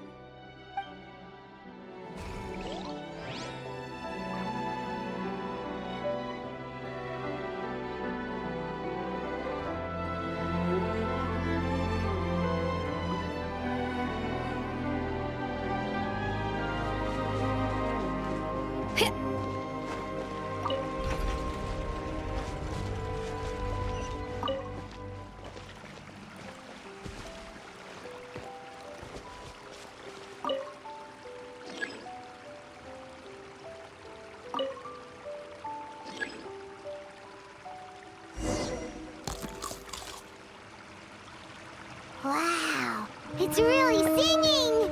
It must taste better than Paimon thought! Astounding flavor.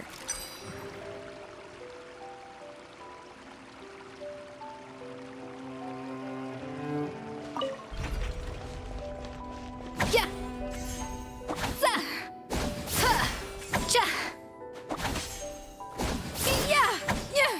The tracks turned back again.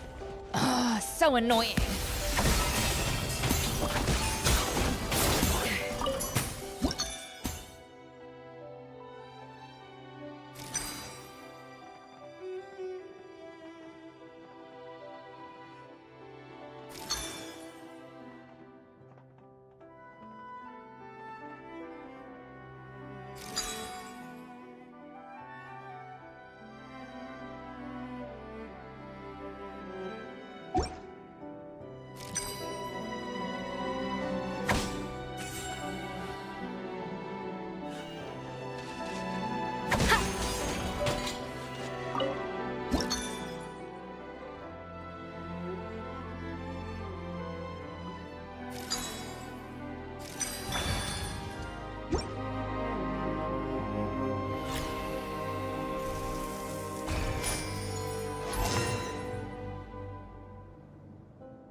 pen.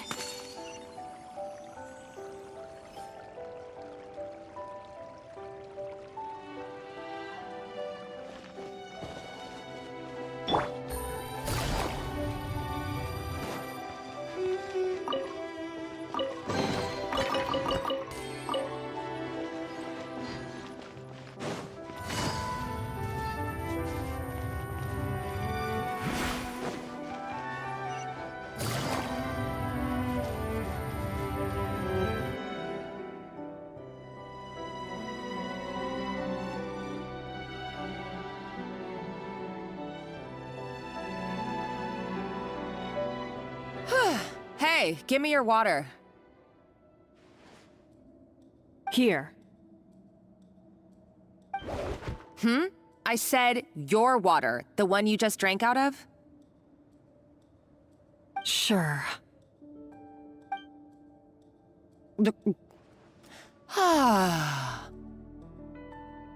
All those years slaving away under Escoffier, and then you. Today, it's finally paying off. Not only have I found the ruin that Savelli kept hidden, but I also get to boss you around like my little lapdog. Hey, go scout ahead for me. If we need to do any more blast tunneling, I want to know where to lay the explosives. Did you not hear me? Get going. Why don't you do it yourself? Oh, when did you learn to fight back? You're always so compliant when I give you instructions by letter. That's because you threatened to expose me for the Lumiline incident. I swear, if I'd known what you were planning, I'd never have... Ha! Don't be so self-righteous. Admit it, you've always been jealous of Escoffier. That's why you lapped up everything I told you. You were terrified of her finding out about your part in the Lumiline incident, and you resented the way her reputation hung over you. So you jumped at the chance to convince yourself that she was the villain, that she deliberately hid her secret recipes from you just to hold you back. It was the only excuse you needed to justify getting back at her. First, idolization, then jealousy, suspicion, and self-deception. That's what this comes down to. It was the same story with Savelli and my ancestor. He offered Modeste his friendship only to murder him out of vanity. He promised to explore the world with him, only to later destroy all records of their adventures. It's a miracle I even found this place. You have no idea the countless hours I spent piecing it all together. So you see, you're no better than Savelli. If you can't beat him, betray him, right? I am no Savelli, nor will I ever be. Oh, put a lid on it. You really think you can absolve yourself of your vindictive and jealous behavior now? Just because you finally realize that Escoffier never kept any secrets from you? You didn't show any remorse when she left, or in the cooking contest. Why start now? You have no right to redemption. You're right. I don't deserve her forgiveness. But I am done being bullied into submission by you! Ooh, feisty. But you should watch your tone. Talking to me like that could get you in big trouble.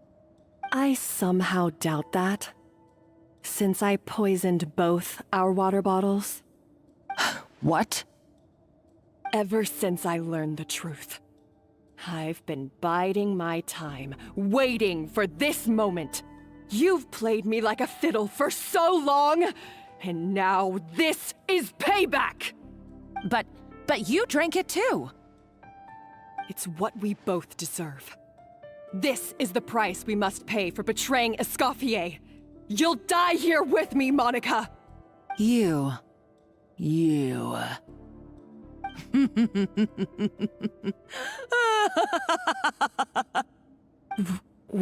What's so funny? Oh, you're too much.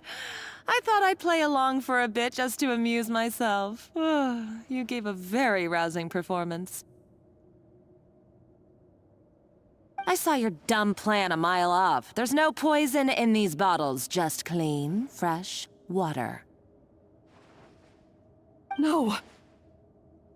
Revenge is a dish best served cold, you know? Did you really think your half-baked plot would fool me? You're a lousy chef, and you make a lousy villain, too. A complete waste of space. No wonder you never amounted to anything. Everything I ever did was a failure. And now, I failed again, for the last time. Hey, why don't you try your hand at being a comedian in your next life? You got a good laugh out of me. But now the show's over. You should have just done like I asked, Savannah. All I wanted you to do was scout the ruins for me. But you had your chance, and now it's time to say goodbye. Stop right there! Let her go, Monica! We've got you surrounded! Escoffier? Ugh, looks like I'll have to keep you around for a little longer. You can't! Stay back if you want her alive!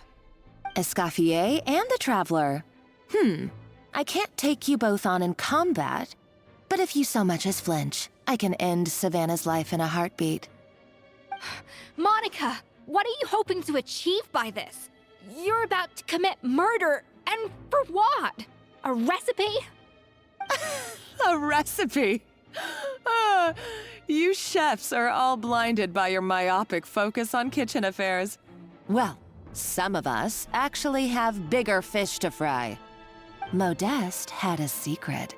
The truth behind his so-called genius, the je ne sais quoi factor in his Gâteau de Bourg, and it's right here in these ruins. Are you serious? You're here because of a Gâteau de Bourg obsession? You've gone completely mad! I couldn't care less about the cake itself. No, the real treasure is the secret ingredient that Modeste sourced from these ruins. He and Savelli were fools. A priceless treasure of Remoria in the palms of their hands, and they thought, ooh, this would go great in our cake mix. We're talking about a powerful stimulant that also sharpens the senses. That's no cooking ingredient. It's a groundbreaking drug. That's right, I've done my research. It was a drug that Remoria developed for their war machine. I could make a killing by selling it to the treasure hoarders or the Fatui. Will you listen to yourself? You're completely delusional. My eyes are wide open. Just wait till I get my hands on this treasure.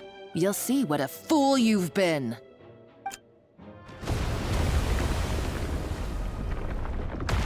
Wait, what's that sound? Just when I thought she couldn't get any crazier. She's lucky the whole place didn't collapse. Uh-oh, Savannah's gone too! Monica must have taken her. Oh, what a coward. She's only taken her hostage because she knows that she's no match for you.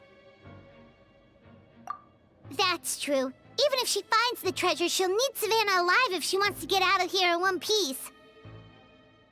Oh, well, our path's been blocked, so let's look for another route.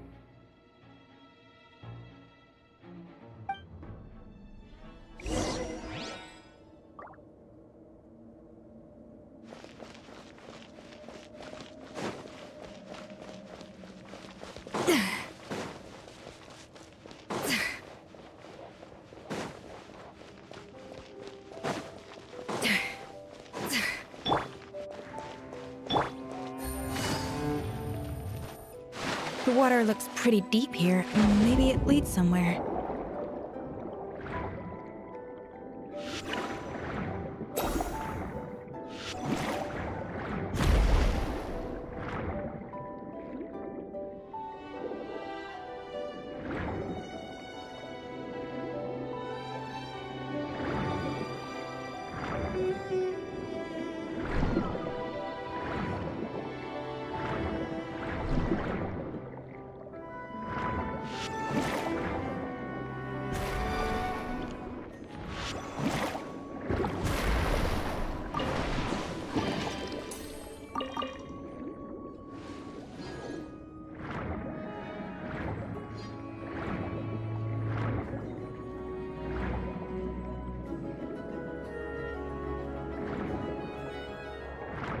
Golems!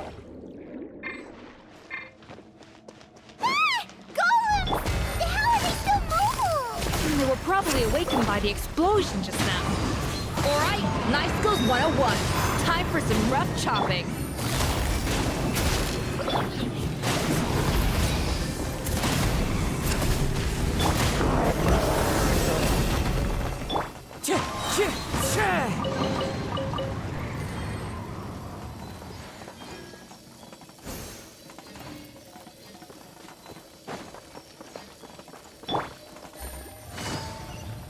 Take it easy.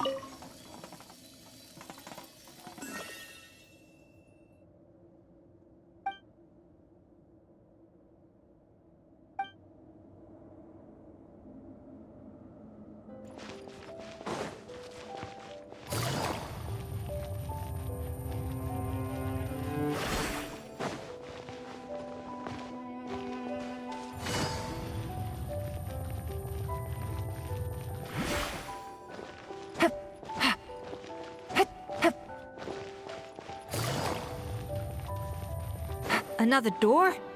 Guess we need to prepare another feast for our guests.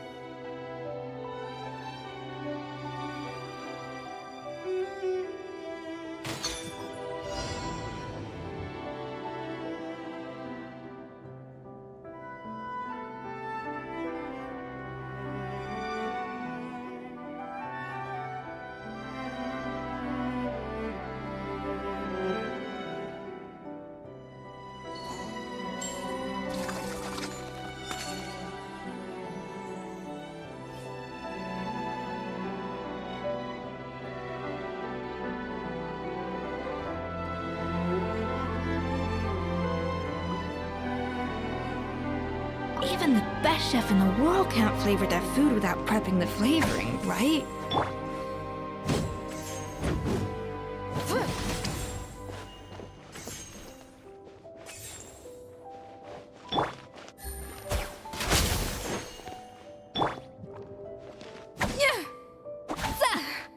A dash of frosting!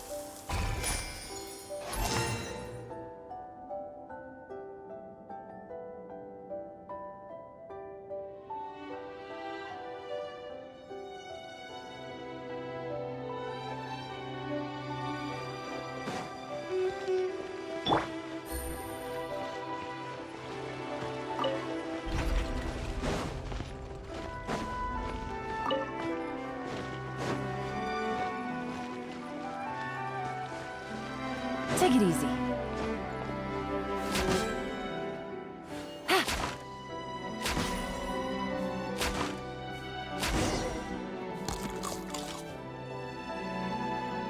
It seems to really like the texture of Rome maritime flowers.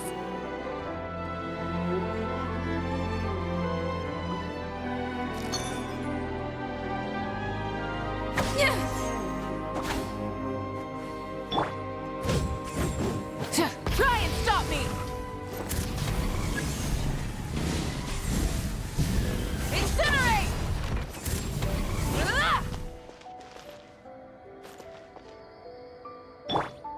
Off to the freezer!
never knew you could process Lumitwol like that.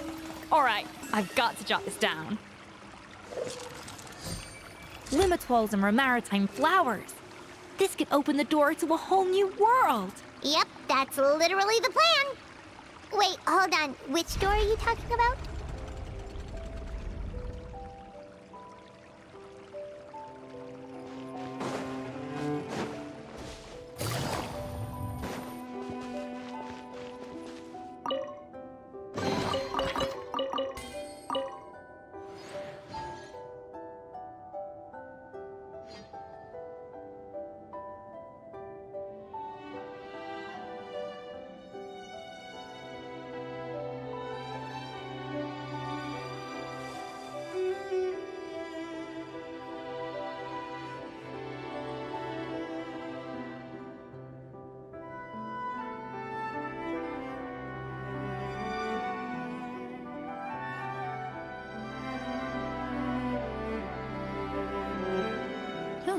Good roll.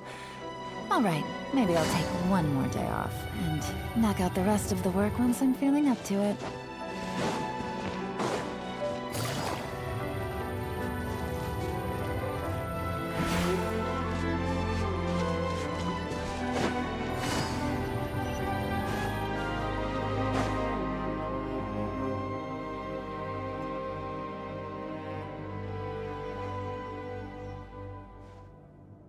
That's strange. These don't look Romorian to me. More like last century Fontaine.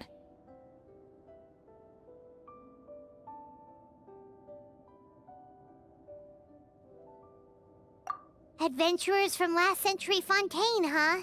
Oh, Modeste and Savelli, do you think they camped here? By the looks of it, this was a one-person camp. They adventured together, but maybe one of them came back alone at a later date.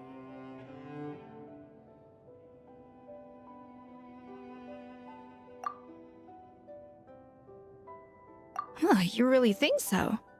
Trust our adventurers' instincts. We're pros at this stuff, just like you're a pro in the kitchen. Okay, well, the Traveler has more adventuring experience overall, but Paimon's definitely a pro rummager from all those treasure chests.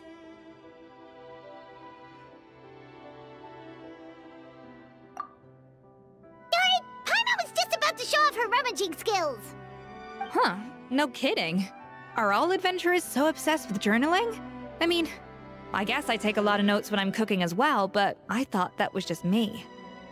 Anyway, let's find out who was here. It's been years since I've last visited these ruins. It's exactly the way I remember it. This place probably hasn't changed in millennia. Sadly, up above, on dry land, everything has changed.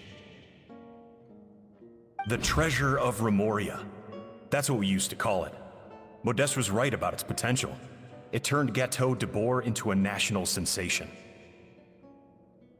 Our limited stock of the substance meant that the Gateau could only be produced on a small scale. But this only drove up the popularity all the more. Modeste was right about that too. He predicted all of it.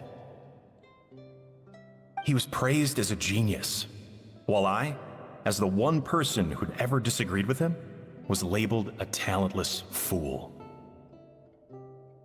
Modeste tried his best to console me, but I knew better than anyone just how great the gulf was between us. Our conversations grew scarce, and we saw less and less of each other. I didn't fight it. He had new friends and a career of his own. Why invite further disdain by inserting myself where I did not belong? I told myself that maybe one day, when I finally created a masterpiece of my own, I'd be able to face him without shame.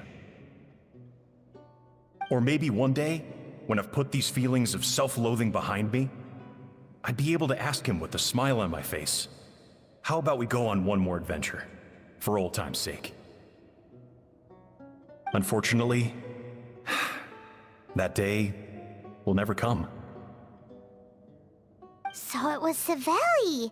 From the sounds of it, he came back after Modeste had already died. I always thought it was just a legend. But if it's true, then this must be the place where they found their secret ingredient, the birthplace of Gato de Boer. In that case, what does that say about the death of Modeste? If it's all true, maybe Savelli really did have something to do with it. The taste of Gateau de Boer has changed. Modeste was convinced of this, even though everyone swore they couldn't tell.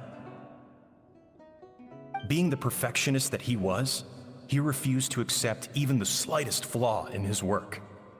He stopped all sales of the product, locked himself away in the kitchen, and worked day and night, vowing to find out where he had gone wrong.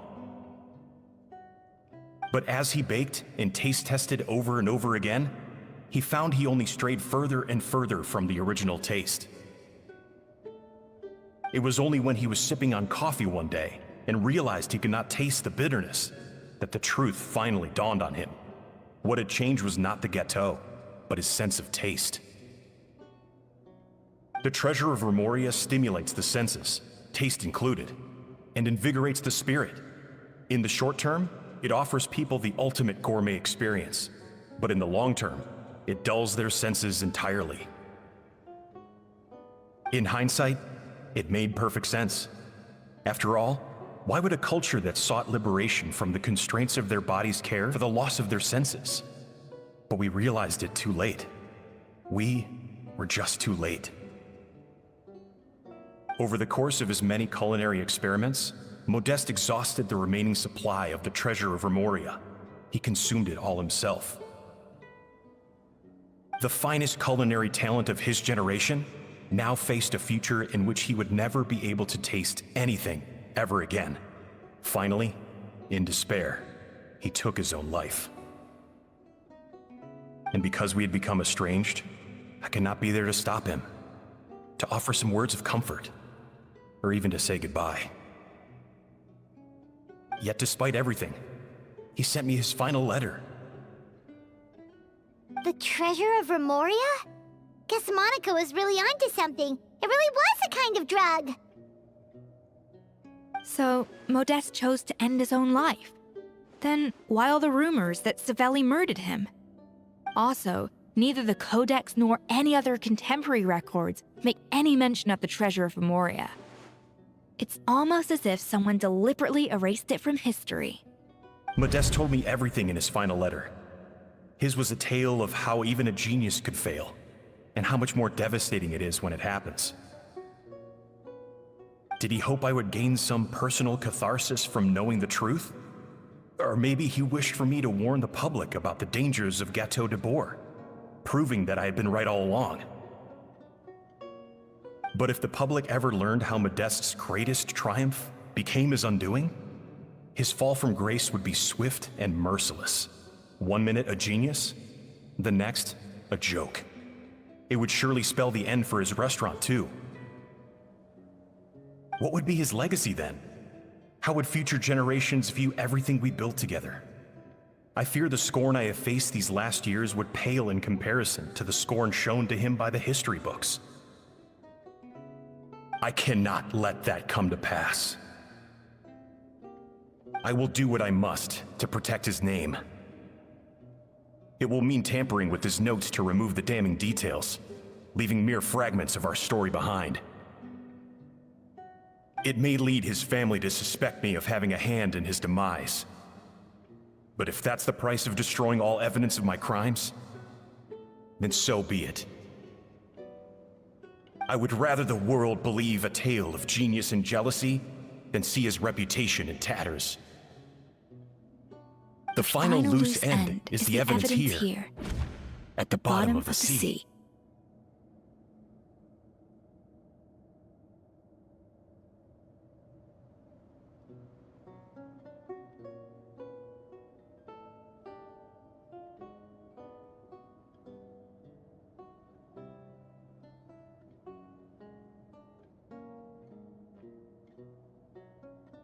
Huh?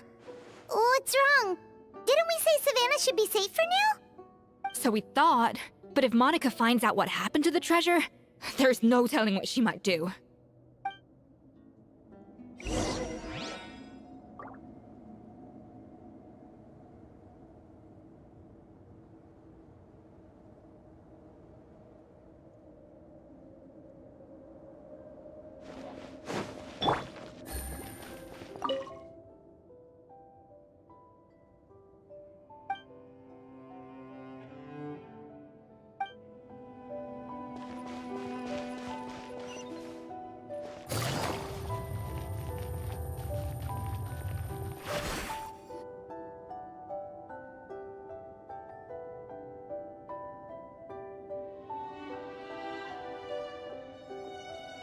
The treasure of Remoria.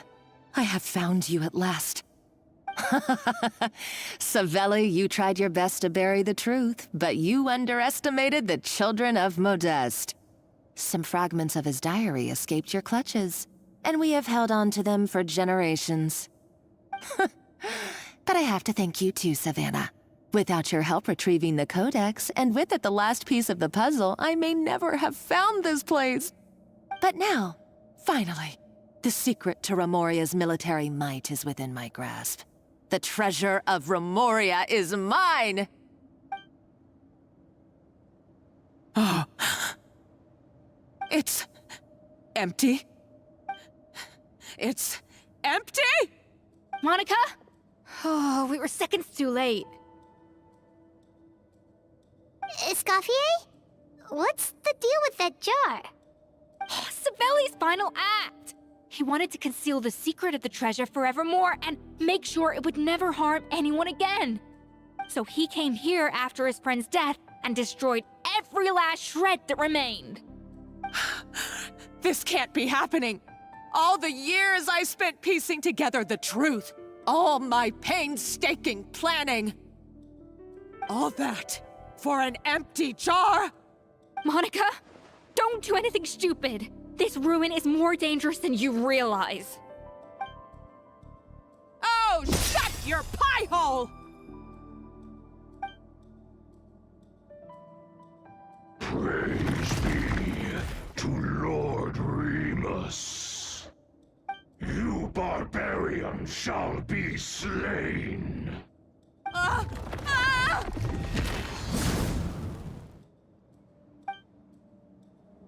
She's a nutcase!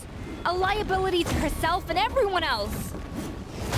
Well, now it's up to us to clean up the mess she's made. Take these golems out! Clouds high. The birds call. Full throttle!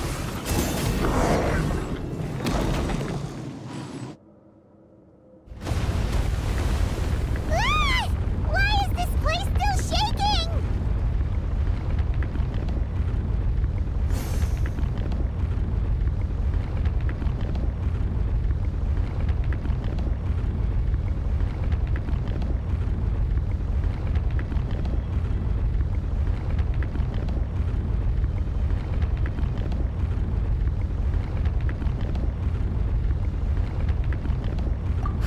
Either way, it's all her fault.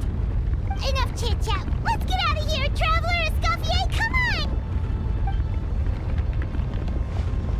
Okay, I'm coming.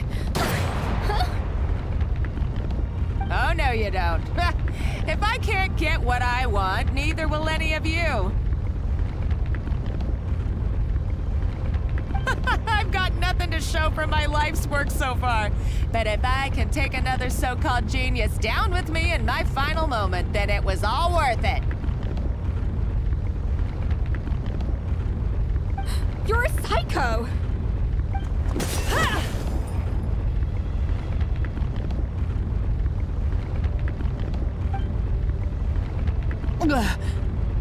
Savannah?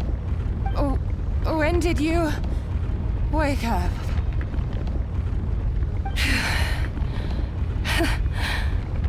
I may be a lousy chef, but it looks like I'm not a complete waste of space.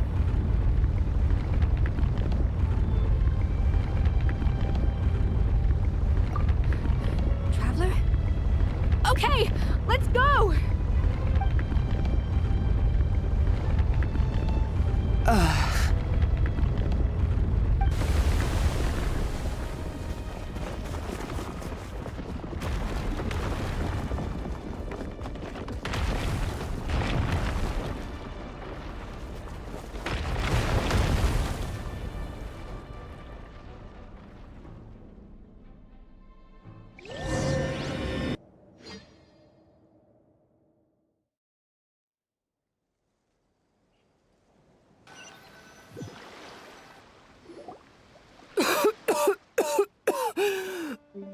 Escoffier! Savannah! Traveler! And Paimon! Primogem?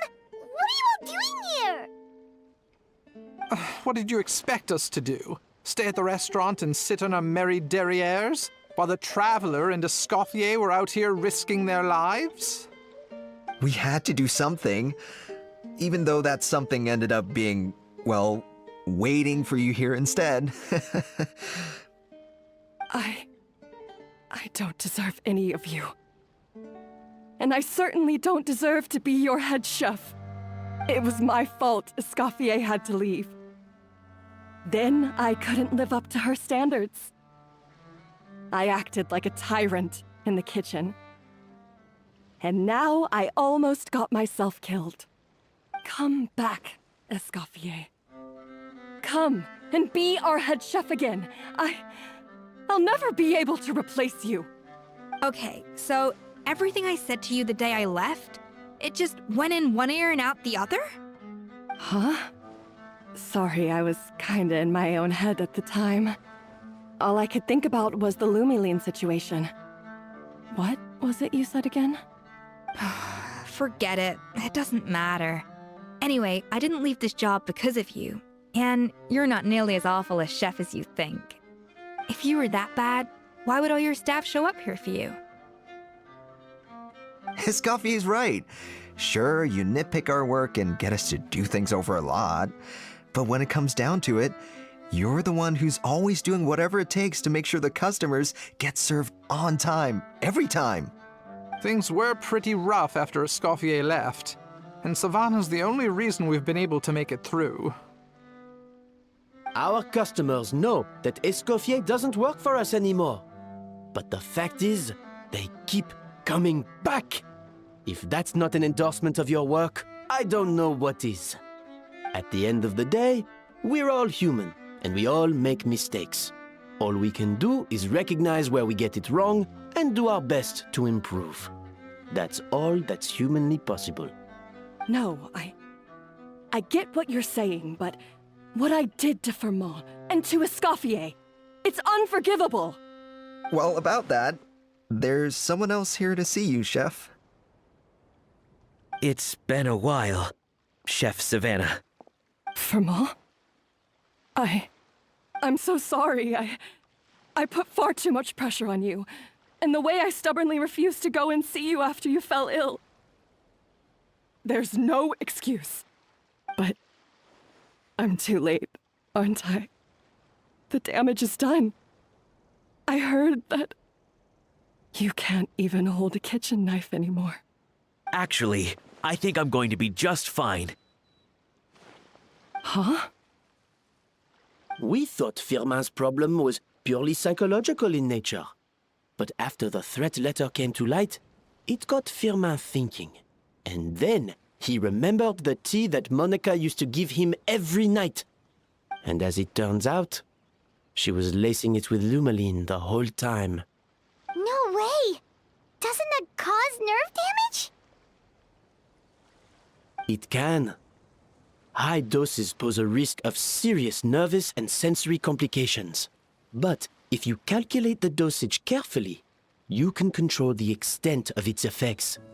A small dose might simply make a person more emotional, whether that means more fragile or more hot-tempered.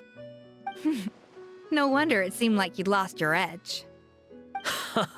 I asked my friends at the Fontaine Research Institute about it. They said that with the low dose I was taking, the risks are pretty small. They also fixed me up with some meds and said I should recover in no time.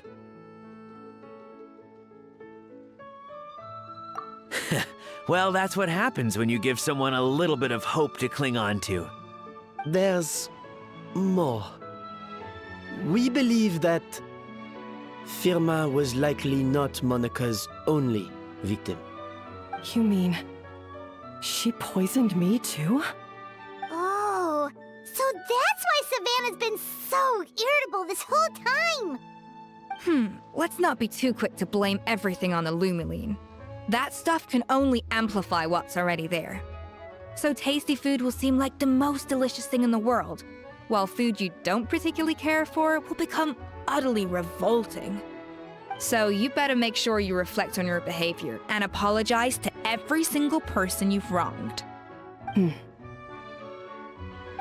I will. I'm sorry. There's still one question that's really bugging me. Why is it that no matter what I do, my Gâteau de Bourg never tastes the same as yours? Is it just... I mean, is it because you're a genius and I'm not?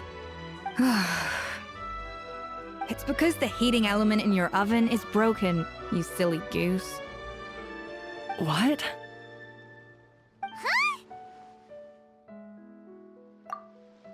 I felt like something was off during the cooking contest. Once I got around to checking all the equipment, I noticed it right away. There was a half-degree discrepancy between the temperature setting and the actual temperature. All the ovens in the whole kitchen had the same problem, which confused me at the time, but by this point, it's pretty obvious that Monica must have tampered with them. I would have figured it out the day of the bake-off, since the issue affected both our teams. But of course, Monica sabotaged mine so that could never happen. No. I spent so long trying to find out where I was going wrong, and then you pinpoint the problem in just one night? It all comes back to one simple, undeniable truth. You're a genius, and I'm just plain old Savannah. Oh, cut it out! Stop the woe is me act for a second and just think. I came up with this recipe. You don't think that might have something to do with it? Do you know how long I spent perfecting my Gâteau de Bourg? 3 years! 3 whole years! I know this dish inside out, back to front and upside down. And you've been head chef now for what, 6 months? If that? A couple hundred failed attempts, and you're gonna throw in the kitchen towel? And declare you'll never be successful because you're not a genius?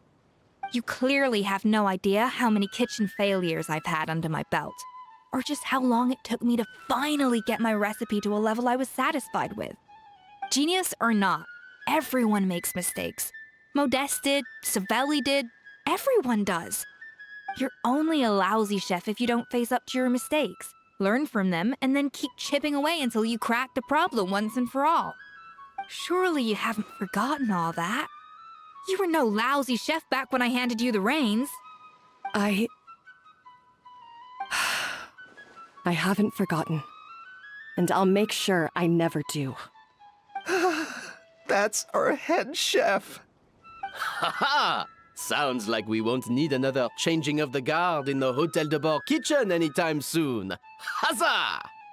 Aw, what a perfect ending to a crazy journey. Look how happy everyone is. So you got your mojo back now? Yeah. Thanks to you, Escoffier. In fact, no. Thanks to all of you. Aw, friends again. So nice to see them finally settle their beef.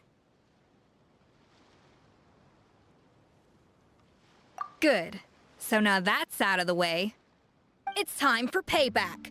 You cheated in our last bake-off, and I demand a rematch right now. Huh?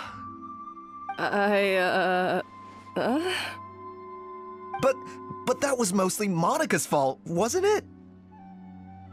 Right. And also, does it have to be right now? Savannah's only just got her mojo back, and you barely escaped from a death trap. No excuses. This is a cooking contest between 2 top chefs, and nothing will stand in its way. So grab your spatula and get ready, because this rematch is happening today, right now, this instant. Hey, so, this whole time you were salty about losing? The second cooking contest commences now!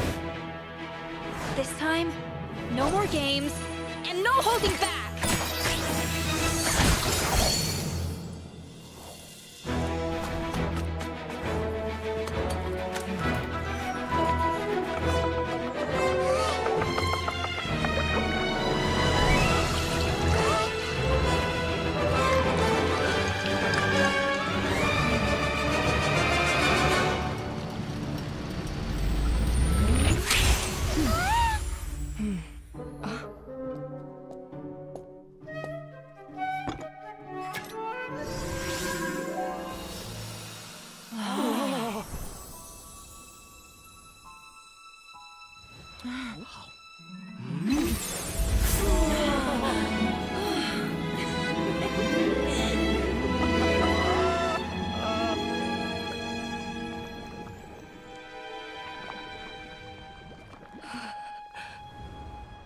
I feel like I don't have the right to be here.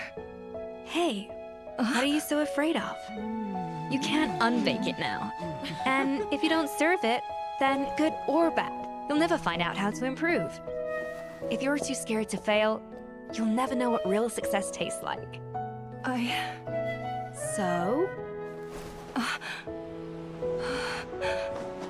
Embrace your failure. Taste it. Digest it. That's the way to success. I don't know. Sounds like it's easier said than done. I'll do it.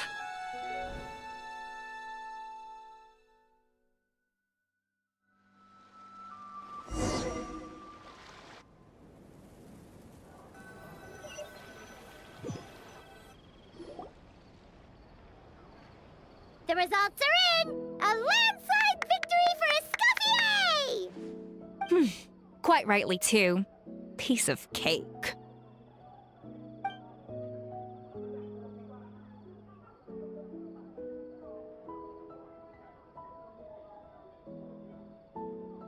Oh yeah, look at that! Savannah looks pretty chipper too, considering she lost.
Now, where were we?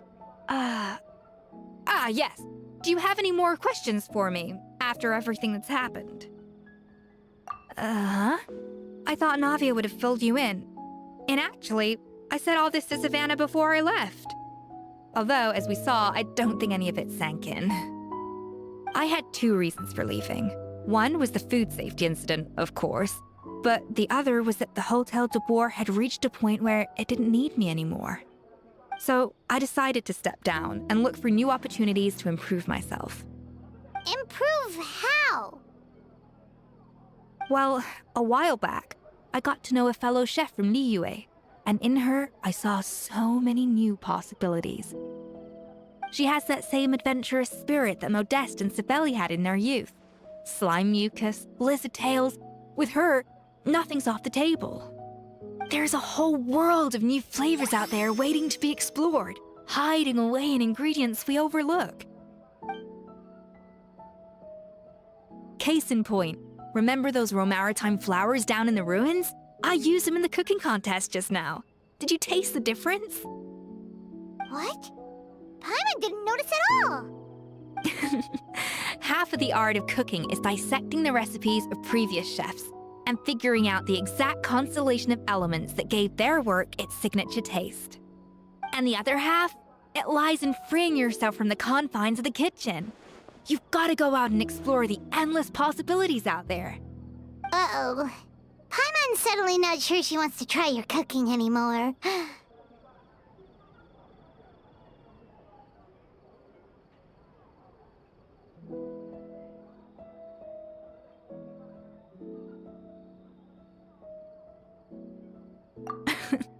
Don't worry, it's not going to be a free-for-all like in Modeste's time. Before I put anything into my food, I'll obviously do my research, make sure it doesn't contain any harmful substances. In the meantime, take this. It's a recipe for Petit Gâteau de Bourg revised version. I tweaked it to suit your needs as busy adventurers. Hope you enjoy, and remember, feedback is always welcome. All right! So, do you ever see yourself returning to Hotel de Bourg?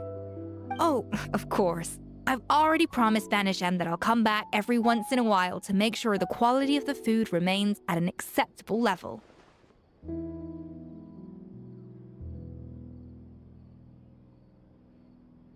You know, Paimon's still a little disappointed that we never got to see the treasure of Remoria. Surely Monica wouldn't have gotten drawn in so deeply if it wasn't for all the mystery surrounding the original Gâteau de Bourg. She practically dedicated her life to finding the lost pieces of Modeste's diary. Then went to all that trouble to infiltrate the Hotel de Bourg. And in the end, it was all for nothing. Since you mentioned the treasure, between Modeste's writings and what we saw in those ruins, I think I may have figured out the truth. The so-called treasure of Remoria was most likely a substance that the Remorians extracted from Lumitoiles, better known to us as Lumiline. Huh? So then, why all the hype back in the early days of Gâteau de Bourg? Don't forget, it was a very different era. We could barely even refine sugar back then, so desserts were very much in their infancy. In a world of bland food, it's no wonder that the first thing to really excite people's taste buds took the world by storm. And as for the Lumiline, it may well have been somewhat valuable in ancient times. But these days, it's just another drug from the Fontaine Research Institute. Even if Savelli hadn't destroyed it all, I doubt it would be worth that much these days. So after all that, there was nothing in those ruins but worthless junk. Feels strange to say it, but Paimon almost feels sorry for Monica. She sacrificed it all only to get nothing in return. Oh, hey! Huh? Navia? You just got back from that underwater ruin, right? Well, check it out. They ran a special issue. Did you see anything like this down there? Freshly unearthed from the ruins of Remoria. A magnificent jar thought to be over 1,000 years old. Experts say it has immense artistic and historical value. It could be worth an absolute fortune. Wait! Isn't that the jar they used to hold the treasure? If only it was still in one piece. Some butterfingers must have dropped it or something. Ugh, it's such a shame.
finds your fate. Rain Cutter. Go! You're free now!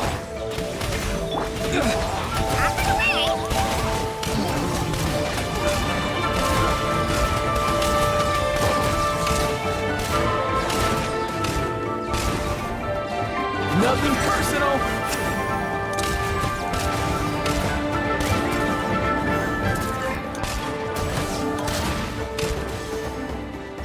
Midnight Phantasmagoria!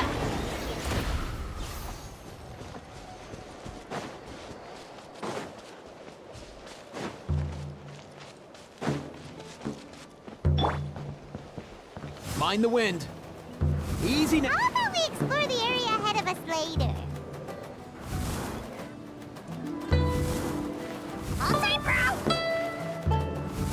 All time, bro!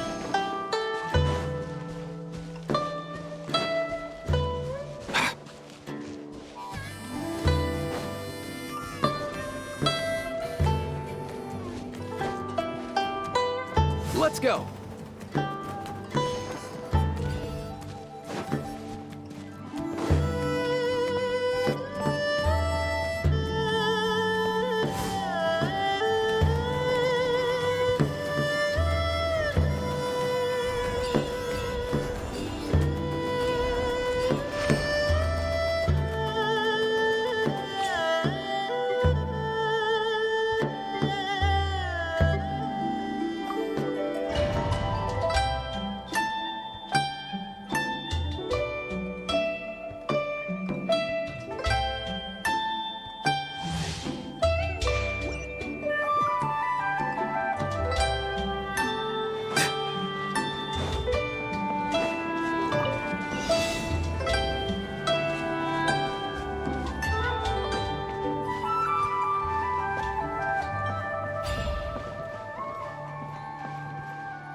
Not too far now.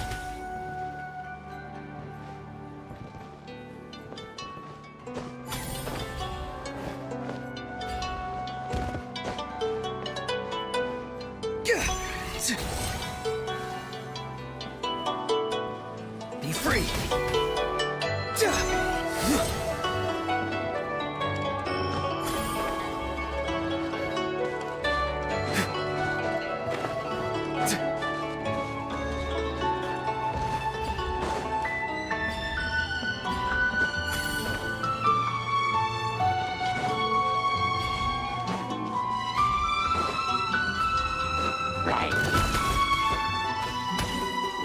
Time to say hello.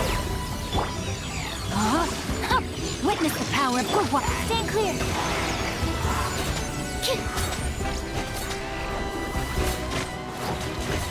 Animal hypostasis emulation.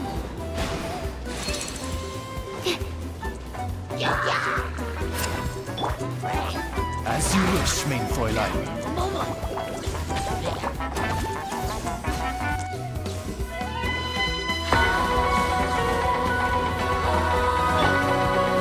Tell me what you see.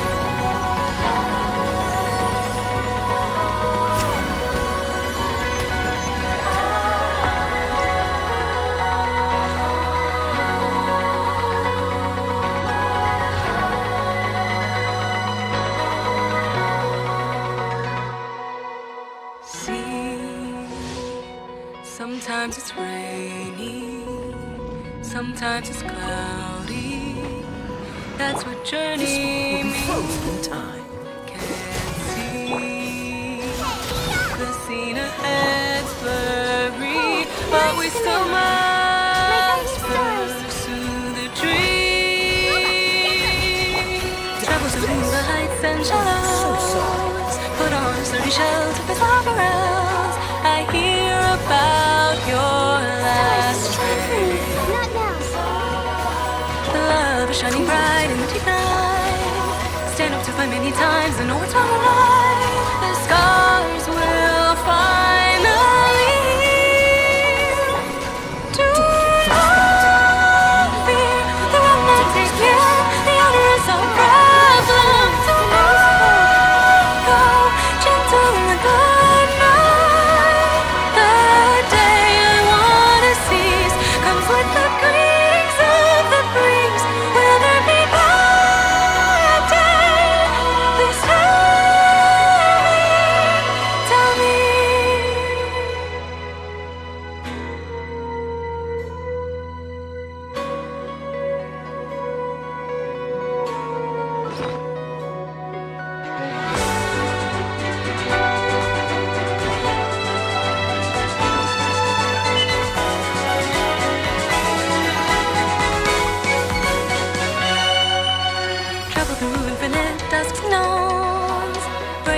long tide to reach the other side. I hear about your last trace.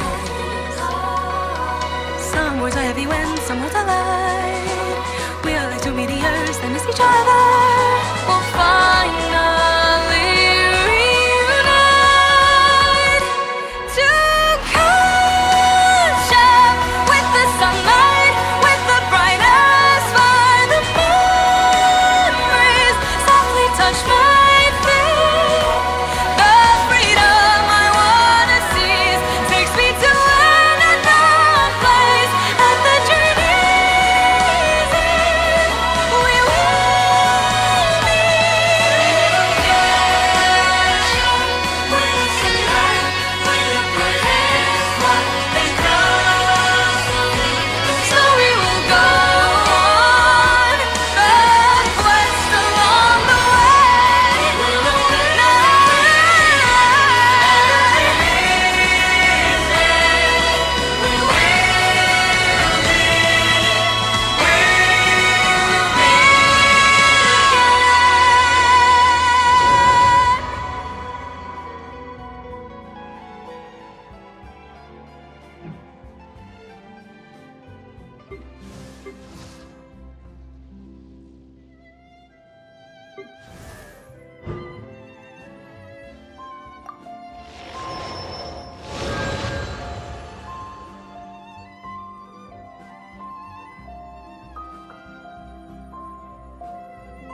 Time to go.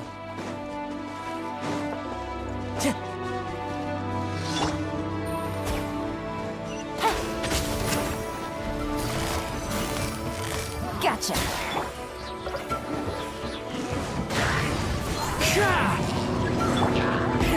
Rev the engines! Incinerate!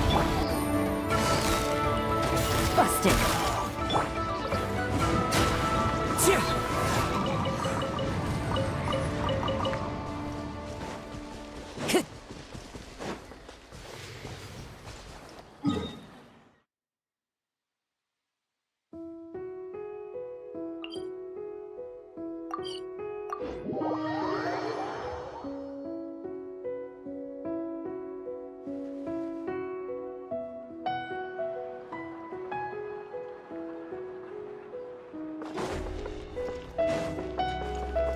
Add asterisk.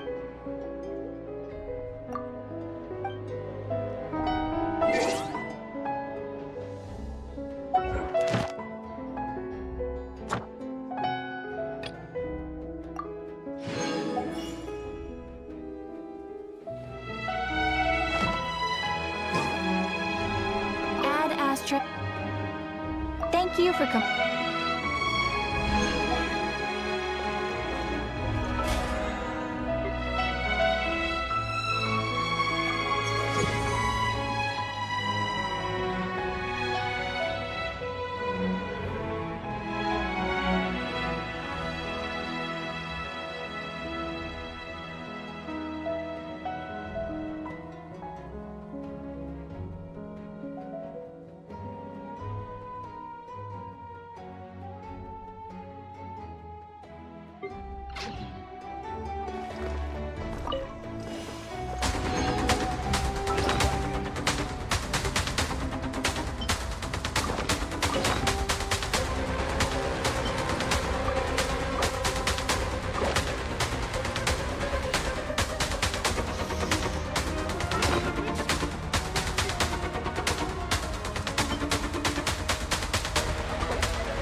with wind and cloud!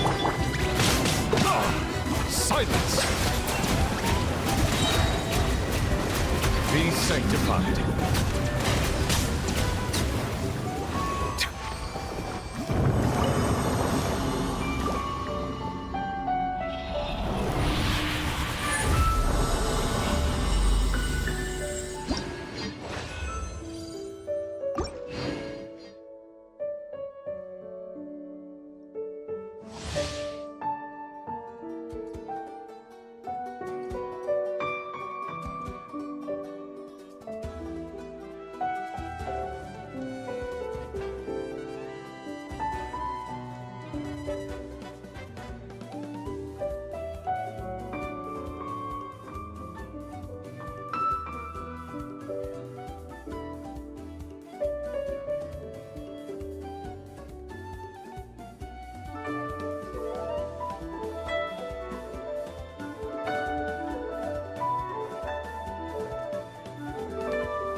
Ginge knows me.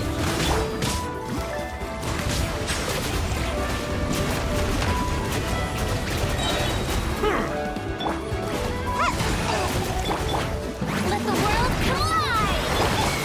Let the mighty be humbled!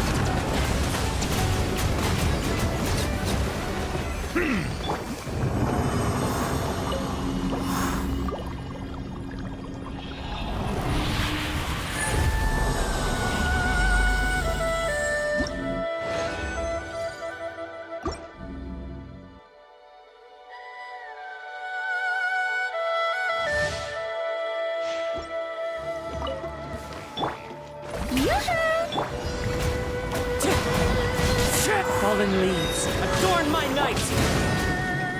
Settle down! Be sanctified.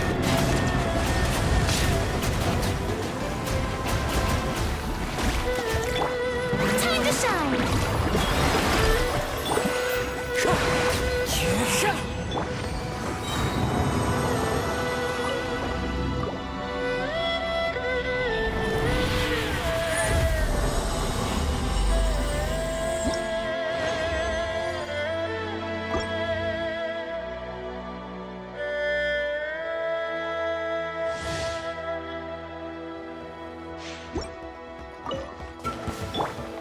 Strike a pose!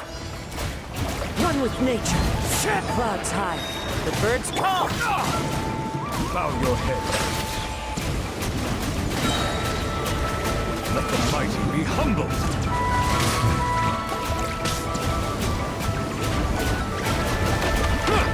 Silence!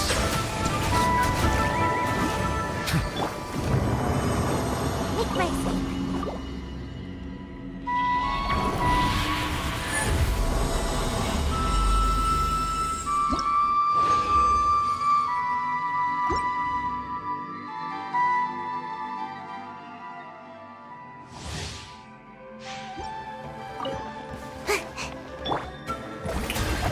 Let my name echo in song! As one with wind and cloud. Be sanctified.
火吹尽，潇潇洒洒，天路漫长。古月独明，清晓纸上，映照四方。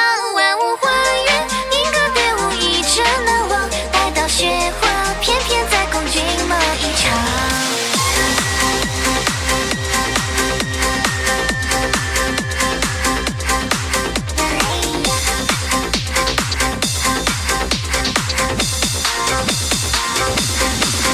仰望遥远的夜空之上，云笔繁星点点。是谁人匆匆来去，久与安详那从前。那银铃寒鹤奏清香，雪鹰狗飞色舞蹈。融进流火，蓝雨潇潇，落溅于那迎春红。看那一梦一画，一花一世，如梦似幻呀。这一路繁华，一路春秋冬夏，让我画一笔一画，一画一梦都给你留下。有我的牵挂，我的红袖金沙。落花吹尽，潇潇洒洒，天路漫长。古月独明，清晓纸上，映照四方。万物还原，银歌点舞一直难忘。待到雪花，翩翩在共军梦一场。嘿呀嘿呀，嘿呀嘿呀，嘿呀嘿呀，嘿呀。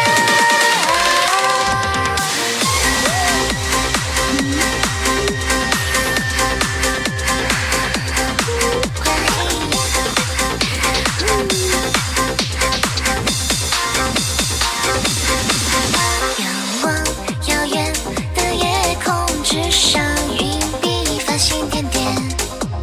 是谁人匆匆来又离去，醉灯花从前。看那一梦一画，一花一世，如梦似幻呀。这一路繁华，一路春秋冬夏。让我画一笔一画，一画一梦都给你留下。有我的牵挂，我的回首金沙。落花吹尽，潇潇洒洒，天路漫长。古月独明，清晓纸上，映照四方。万物还原，银歌点舞一直难忘。待到雪花，翩翩在共军梦一场。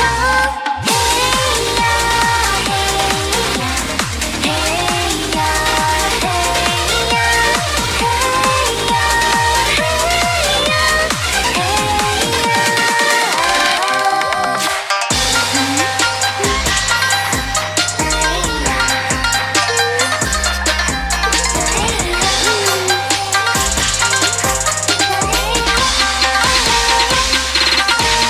落花吹尽，潇潇洒洒，天路漫长。古月独明，清晓纸上，映照四方。万物还原，银歌点舞一直难忘。待到雪花，翩翩翩翩翩翩翩翩翩翩翩翩翩翩翩。落花吹尽，潇潇洒洒，天路漫长。古月独明，清晓纸上，映照四方。万物还原，银歌点舞一直难忘。待到雪花，翩翩在共军梦一场。雪花，翩翩在共军梦一场。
this realm.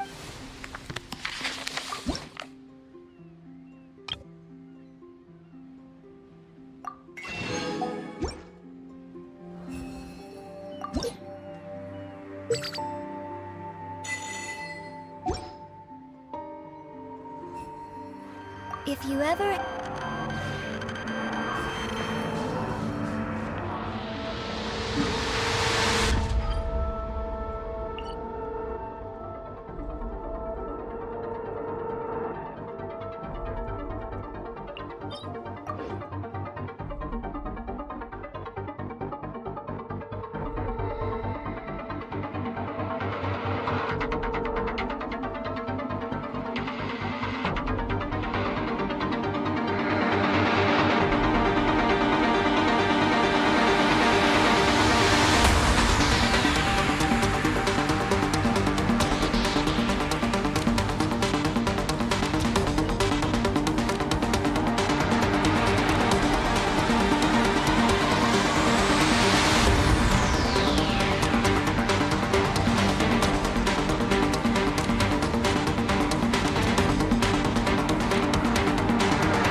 Hey guys, how's it going?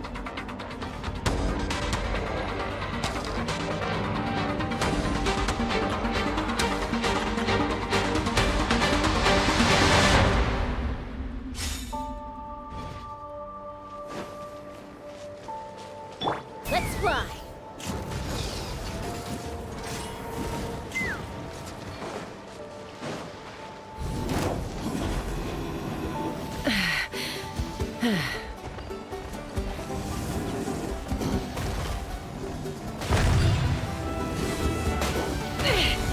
This is about to get messy.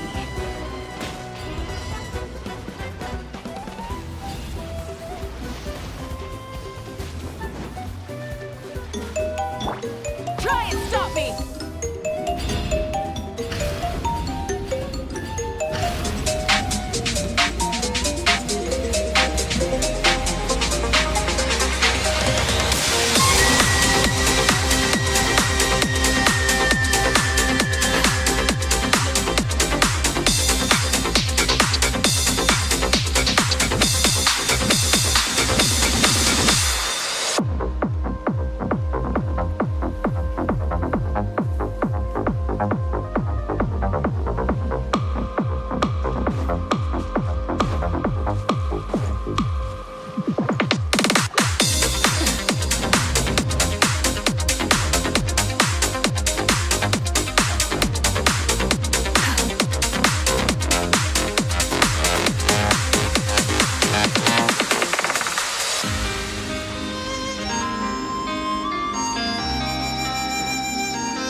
Let's ride!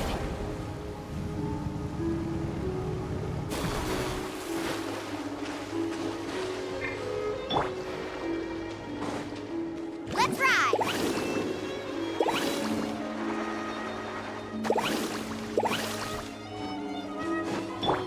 Take me up!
Wind strike!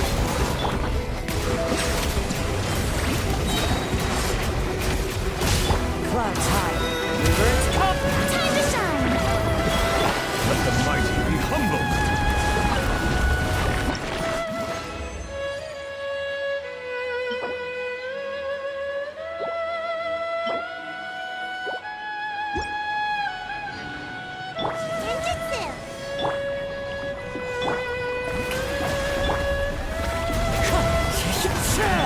Bow your head.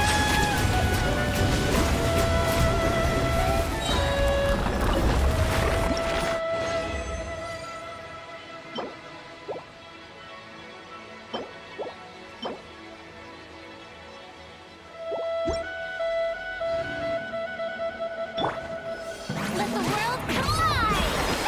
As one with wind and cloud. Be sanctified.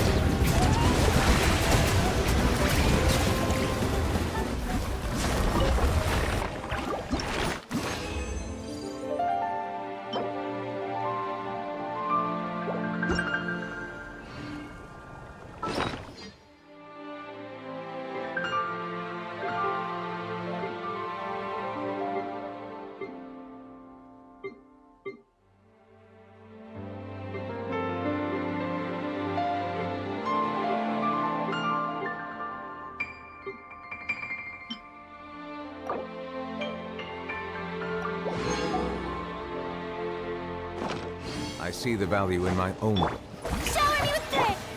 Wind strike! Fallen leaves, adorn my night! Silence!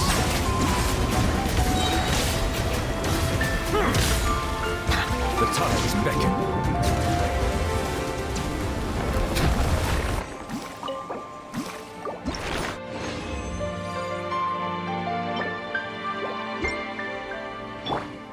Strike a pose! Time to shine! Bow your head. Be sanctified.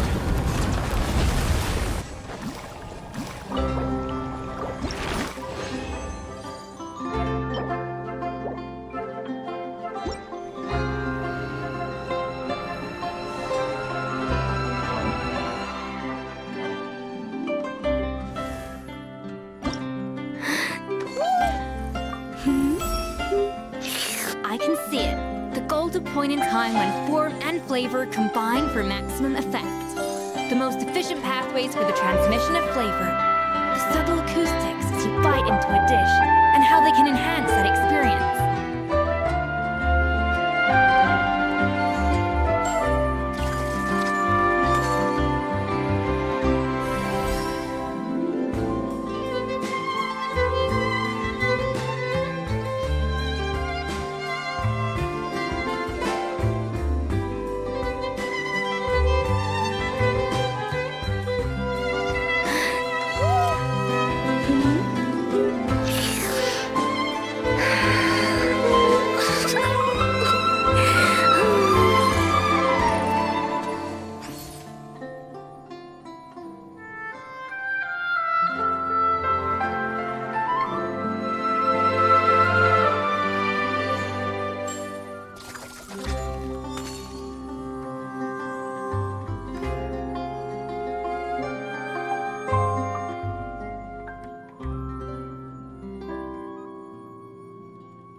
Wait for my signal.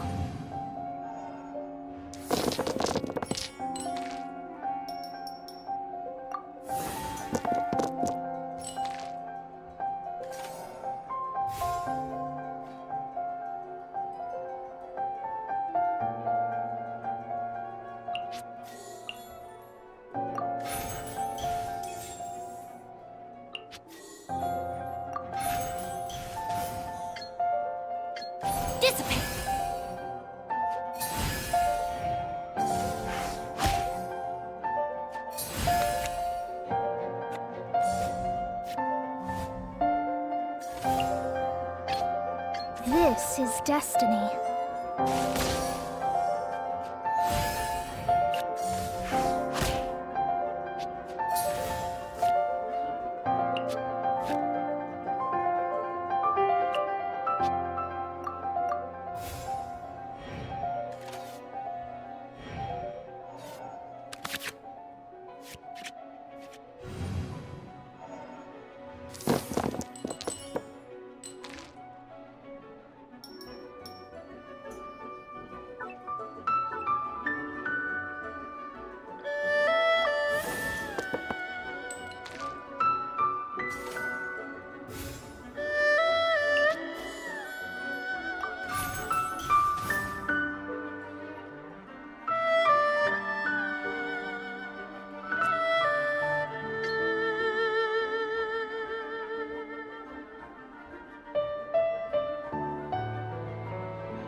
Into destiny.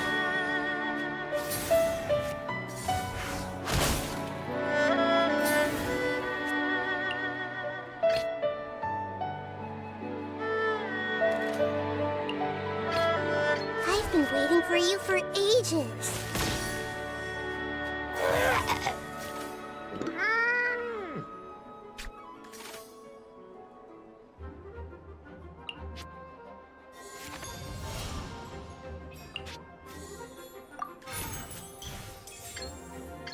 This way, turn a little.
Don't tell me they did it again.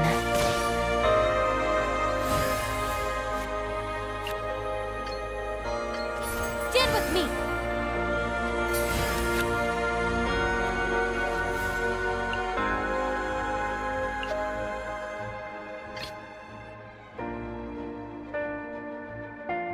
It is as the stars foretold.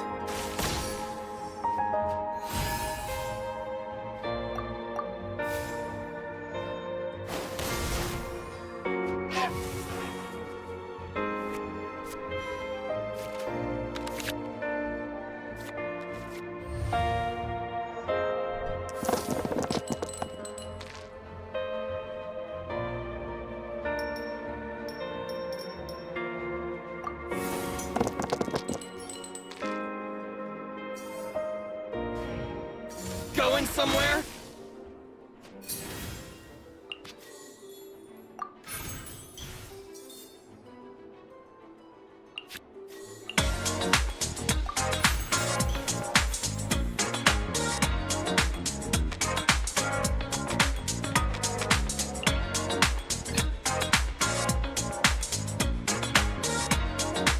I've been waiting for you for ages.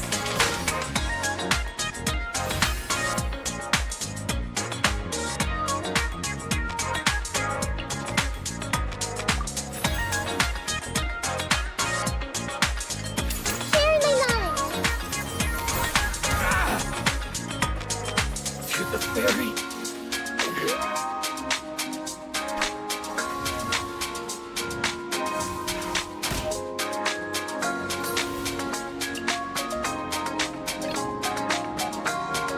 This is destiny.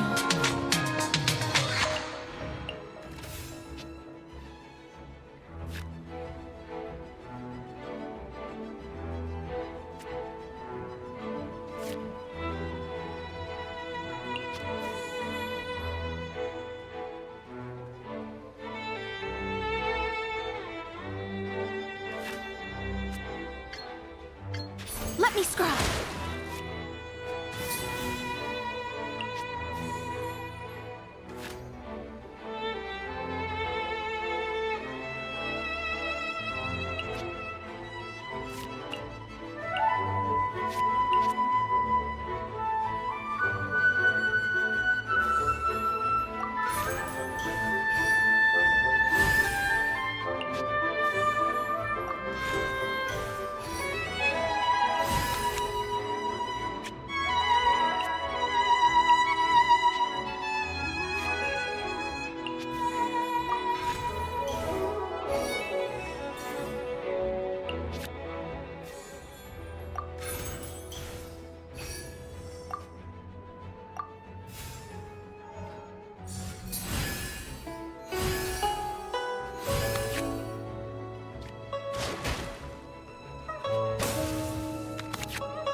Don't tell me they did it again.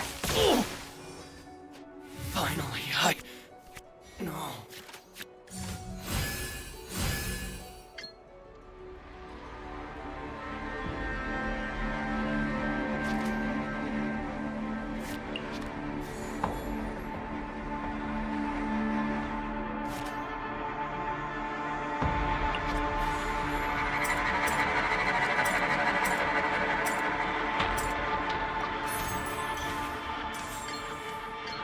Lightning purified!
Stand with me!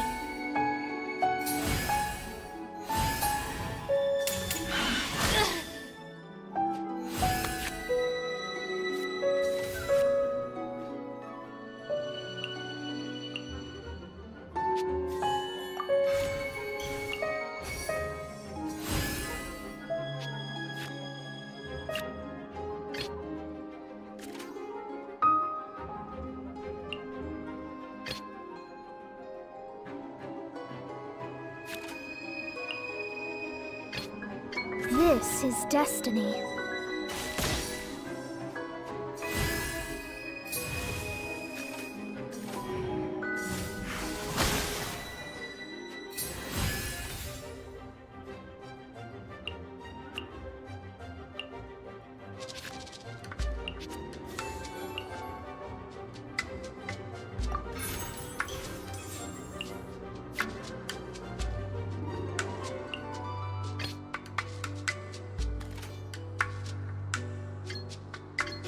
Fate is upon you.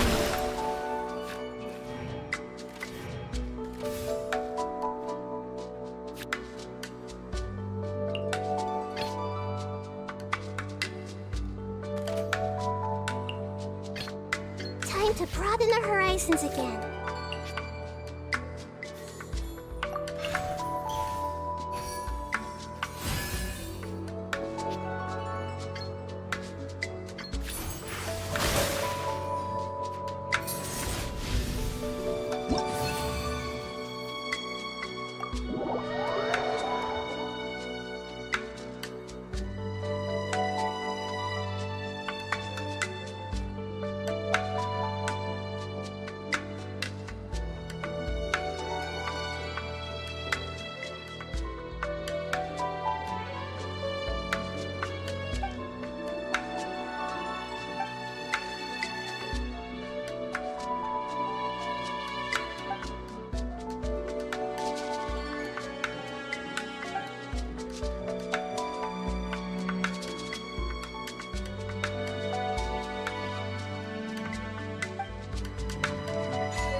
bond is strong.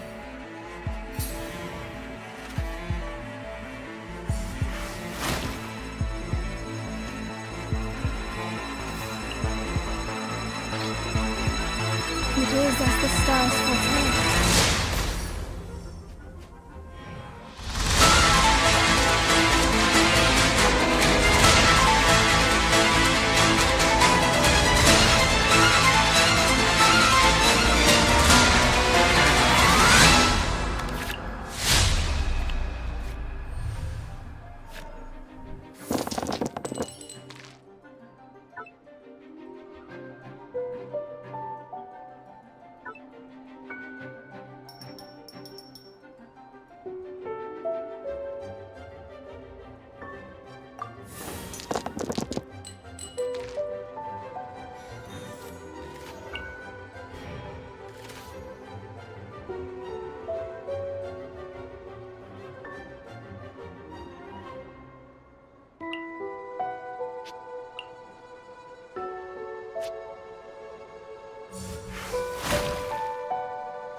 Let me scry.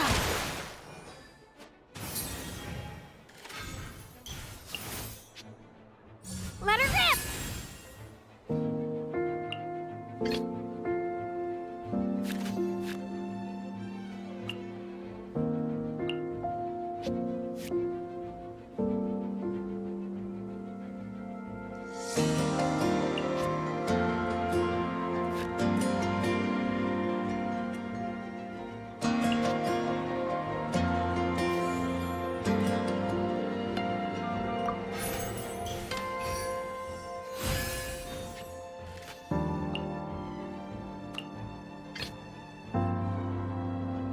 I've been waiting for you for ages.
strong.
Shadows of fate.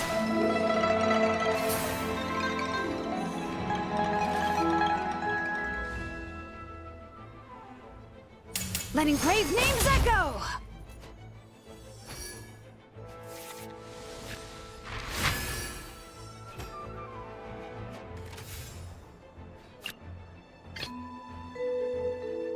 Time to broaden the horizons again.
Wait for my signal.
Our bond is strong.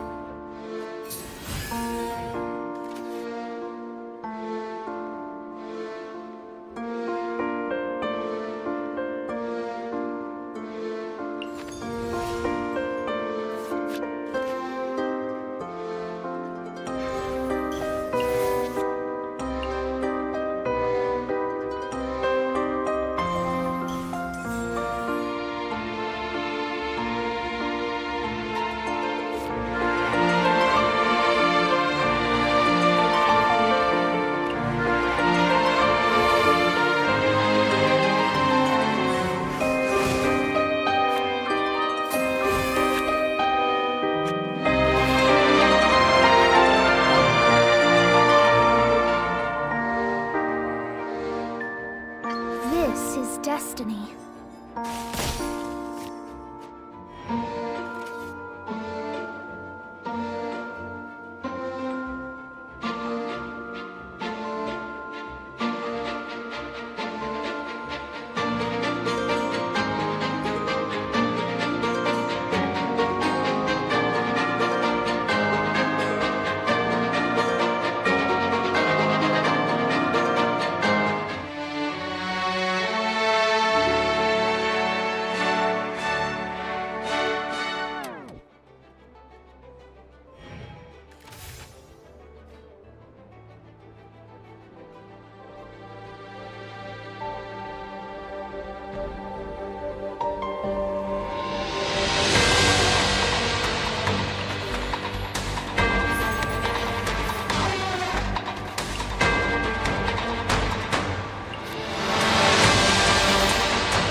wishes.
Don't tell me they did it again.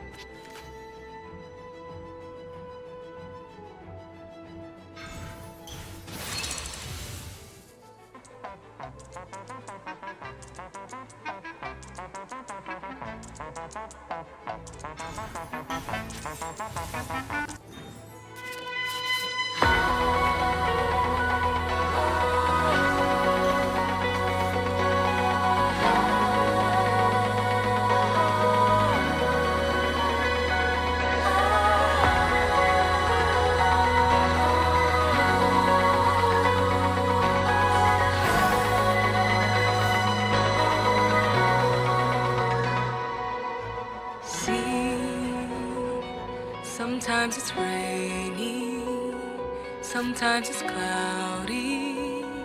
That's what journey means. Can't see the scene ahead's blurry, but we still must pursue the dream. Travel through the heights and shallows, put on a sturdy shell to face the perils. I hear about your last trace. Love is shining bright in the deep night. Stand up to fight many times and know it's wrong or right. The scars will finally heal. Do not fear, the road not taken, the outer is no problem. Do not go gentle and good night. The day I wanna seize comes with the greetings of the breeze. Will there be bad day? Please tell me.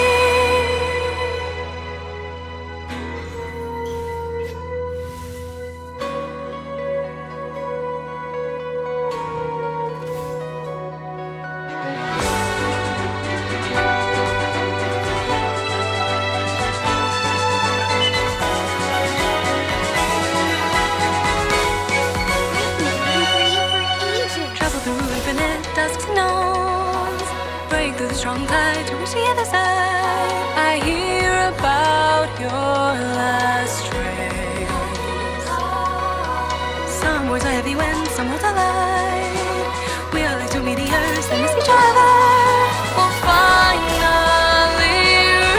reunite to catch up with the sunlight, with the brightest fire. The memories softly touch my feet. The freedom I wanna seize takes me to an unknown place. At the journey's end, we will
Don't tell me they did it again.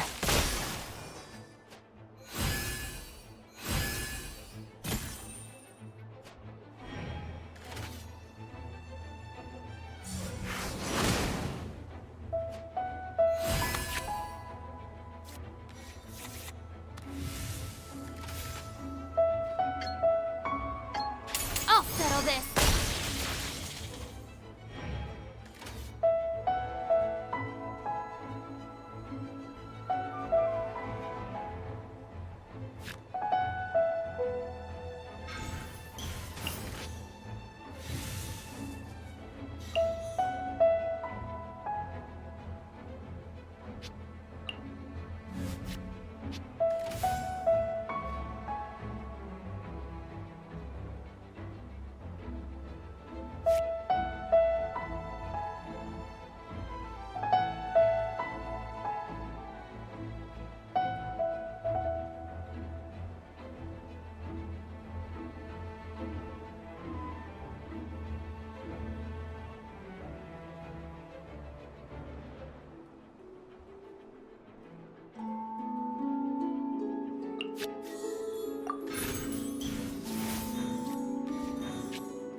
Shadows of fate.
Wait for my signal.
Shadows of fate.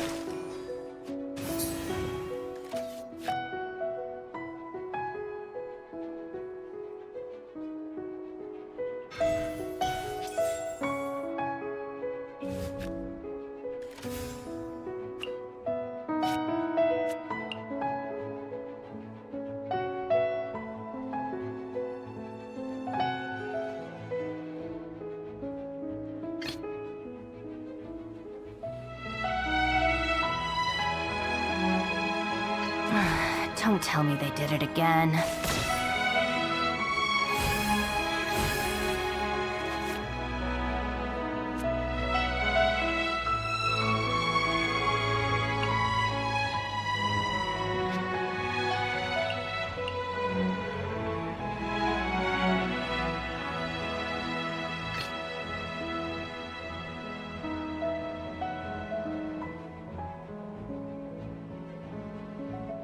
It is as the stars foretold.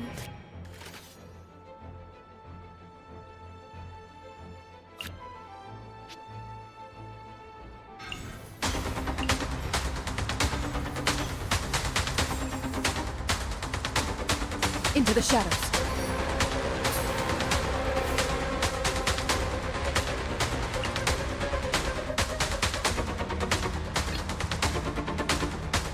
Wait for my signal.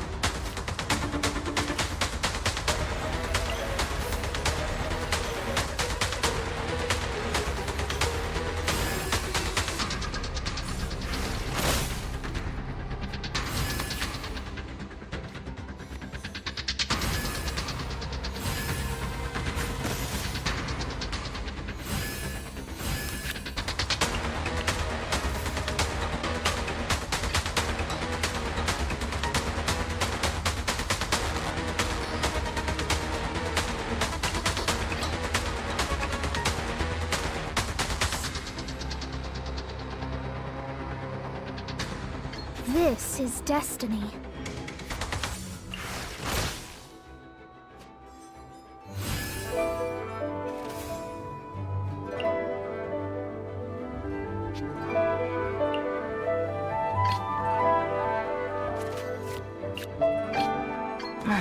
Don't tell me they did it again. Into the shadows.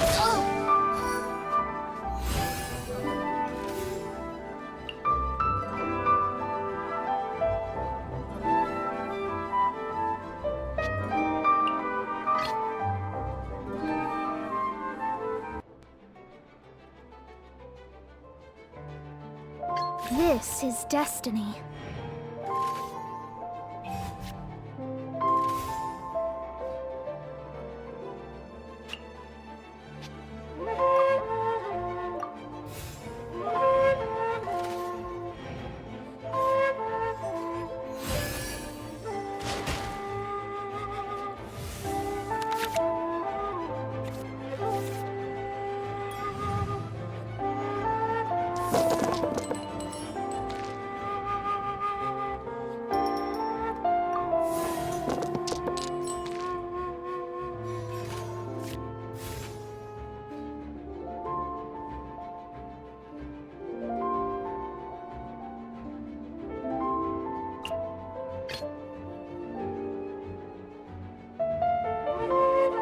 Time to broaden the horizons again.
Commit it to memory.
To memory.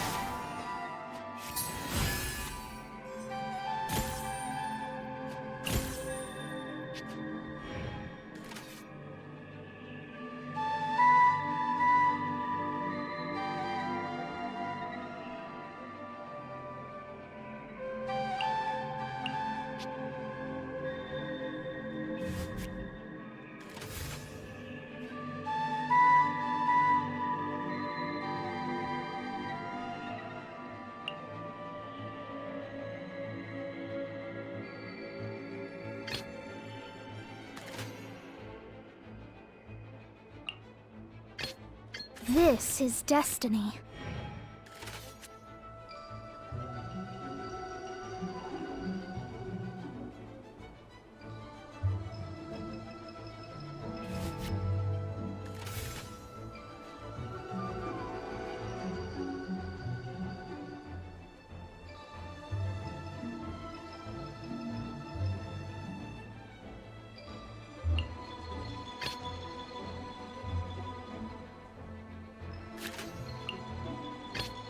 Wait for my signal.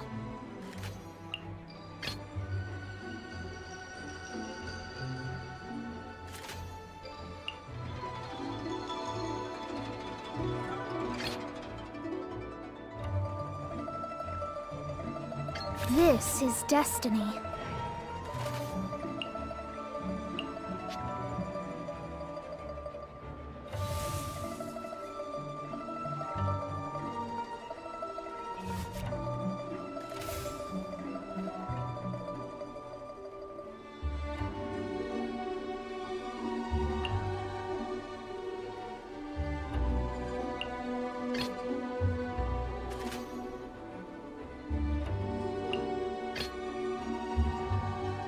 Wait for my signal.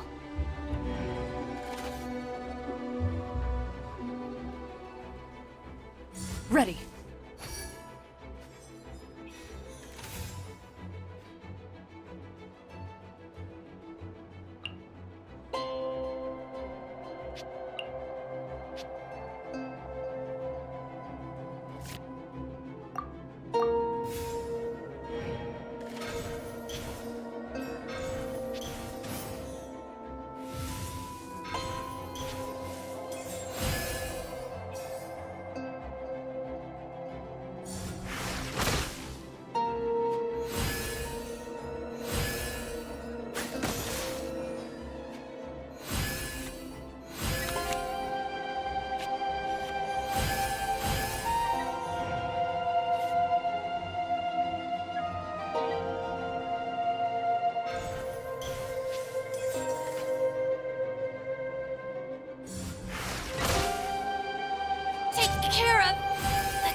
This is destiny.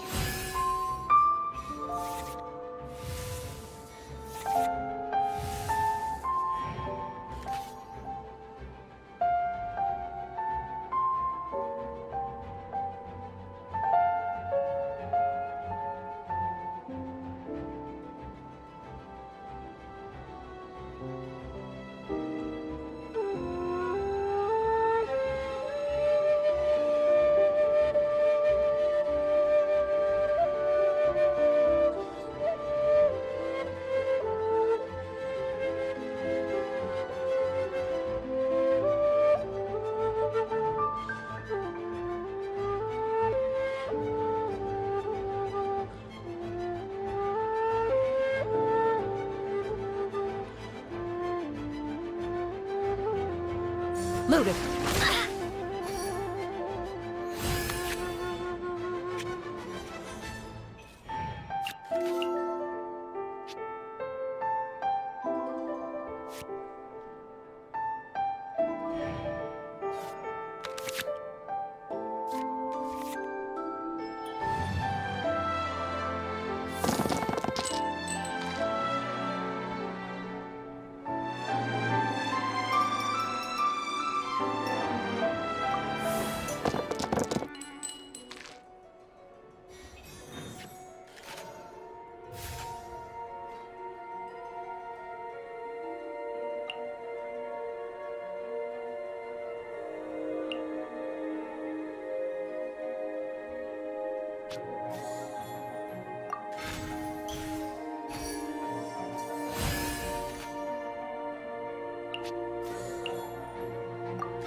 Let me scry.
Again.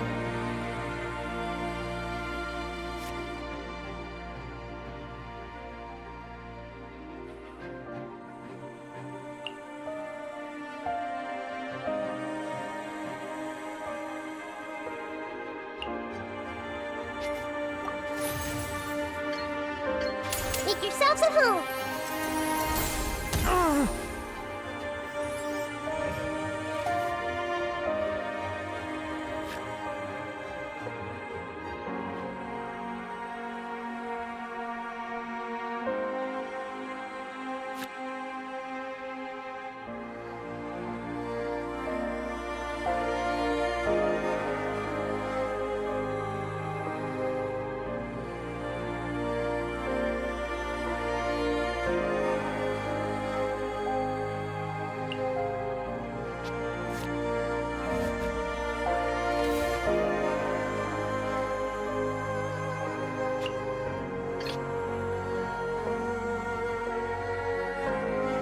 This is destiny.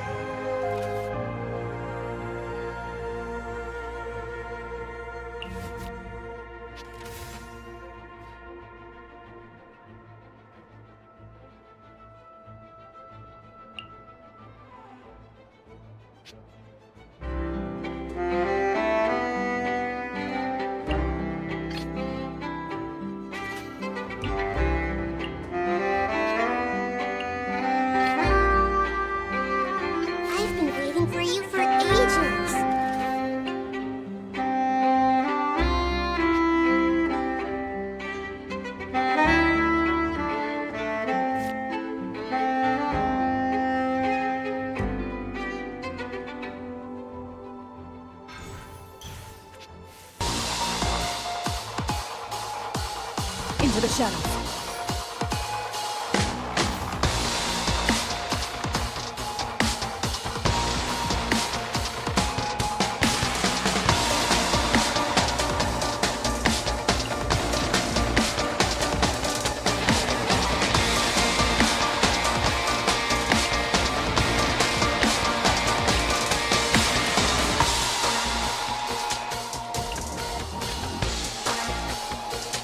This is destiny.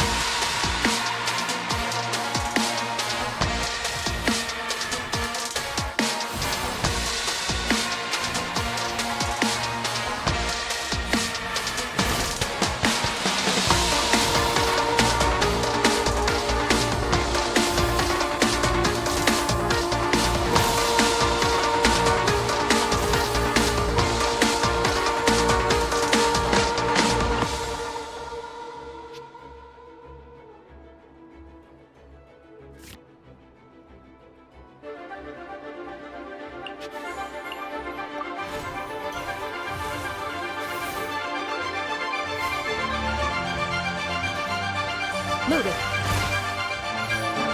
My reckoning.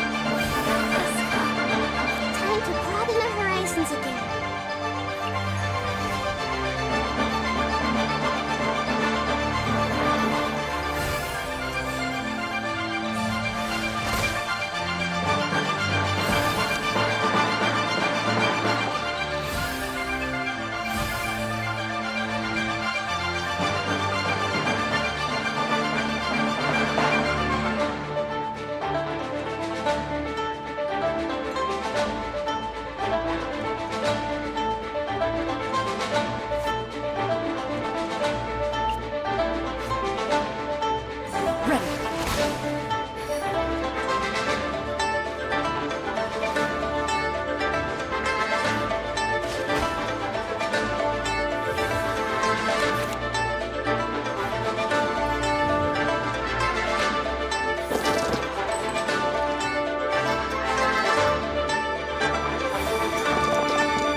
Don't tell me they did it again.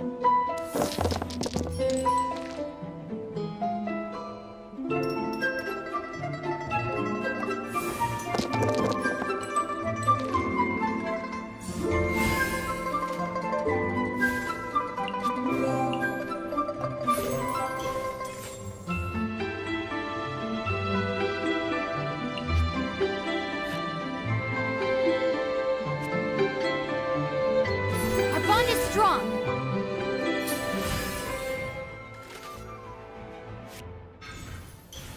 Boba, get them!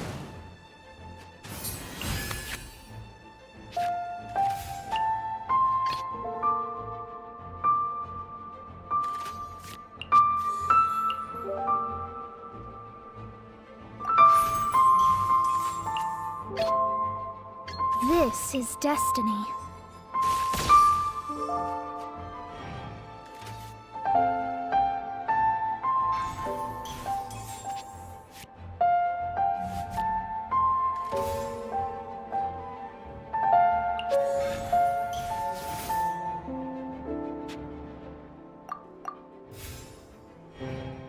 Right here.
Roll!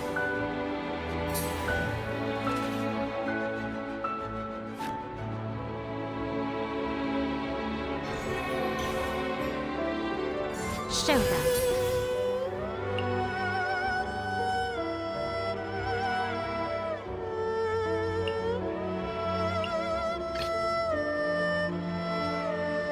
It is as the stars foretold.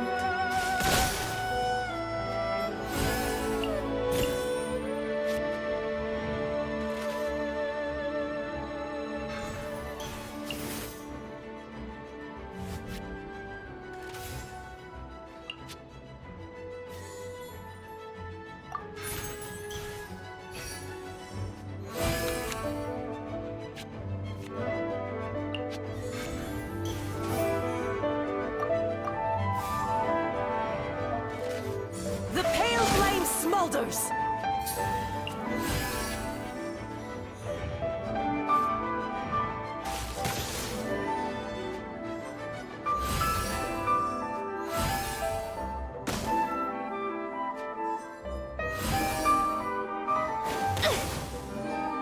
My reckoning has come. I've been waiting for you for ages.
redemption.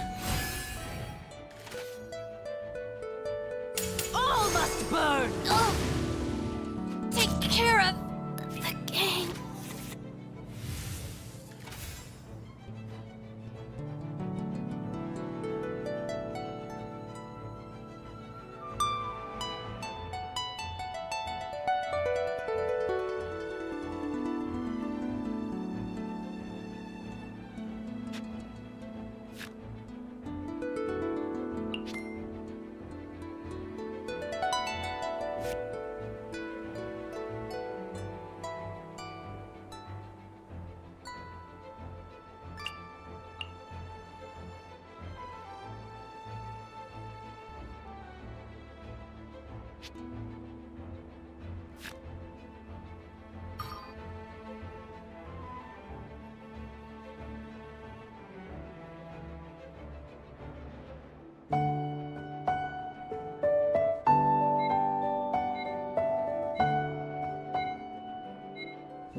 Redemption.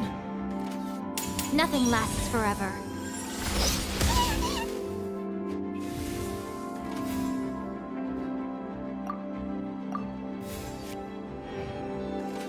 I don't understand.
Don't tell me they did it again.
It is as the stars foretold.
Come on out.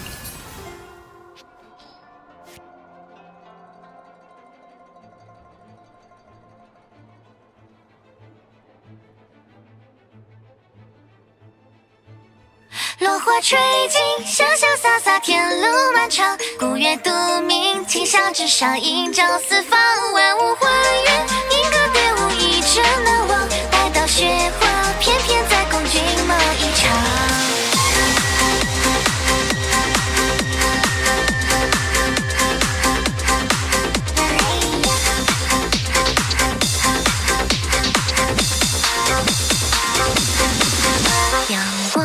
遥远的夜空之上，云笔繁星点点。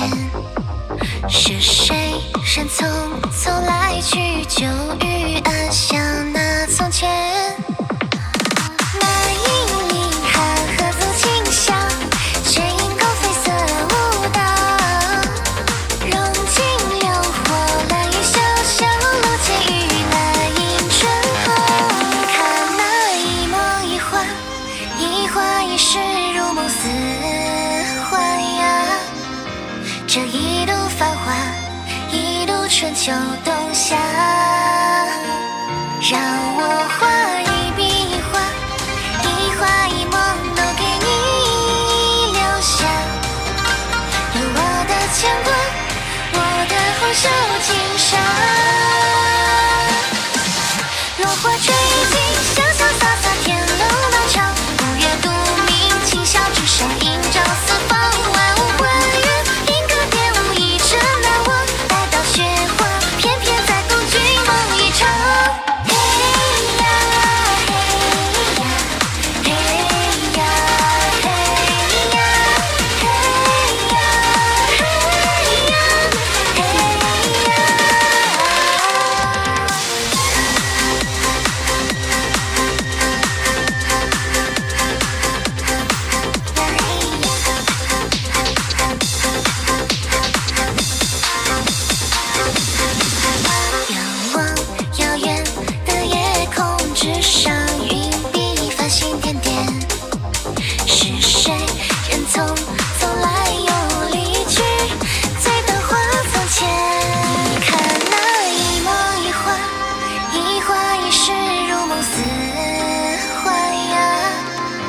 这一路繁华，一路春秋冬夏，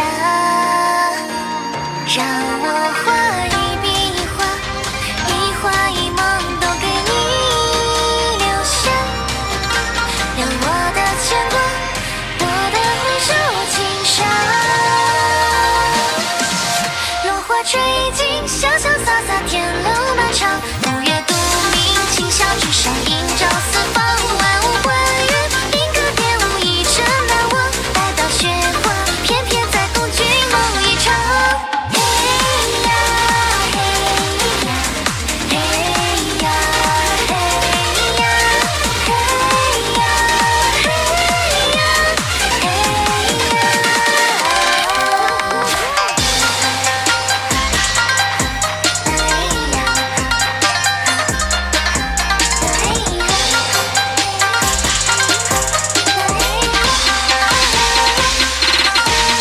落花坠尽，潇潇洒洒，天路漫长，古月独明，清晓之上，映照四方，万物还原，莺歌蝶舞，一阵难忘，待到雪花，翩翩翩翩翩翩翩翩翩翩翩翩落花坠尽，潇潇洒洒，天路漫长，古月独明，清晓之上，映照四方，万物还原，莺歌蝶舞，一阵难忘，待到雪花，翩翩在共君梦一场，雪花翩翩在共君梦一场。Wait for my signal.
Here you are.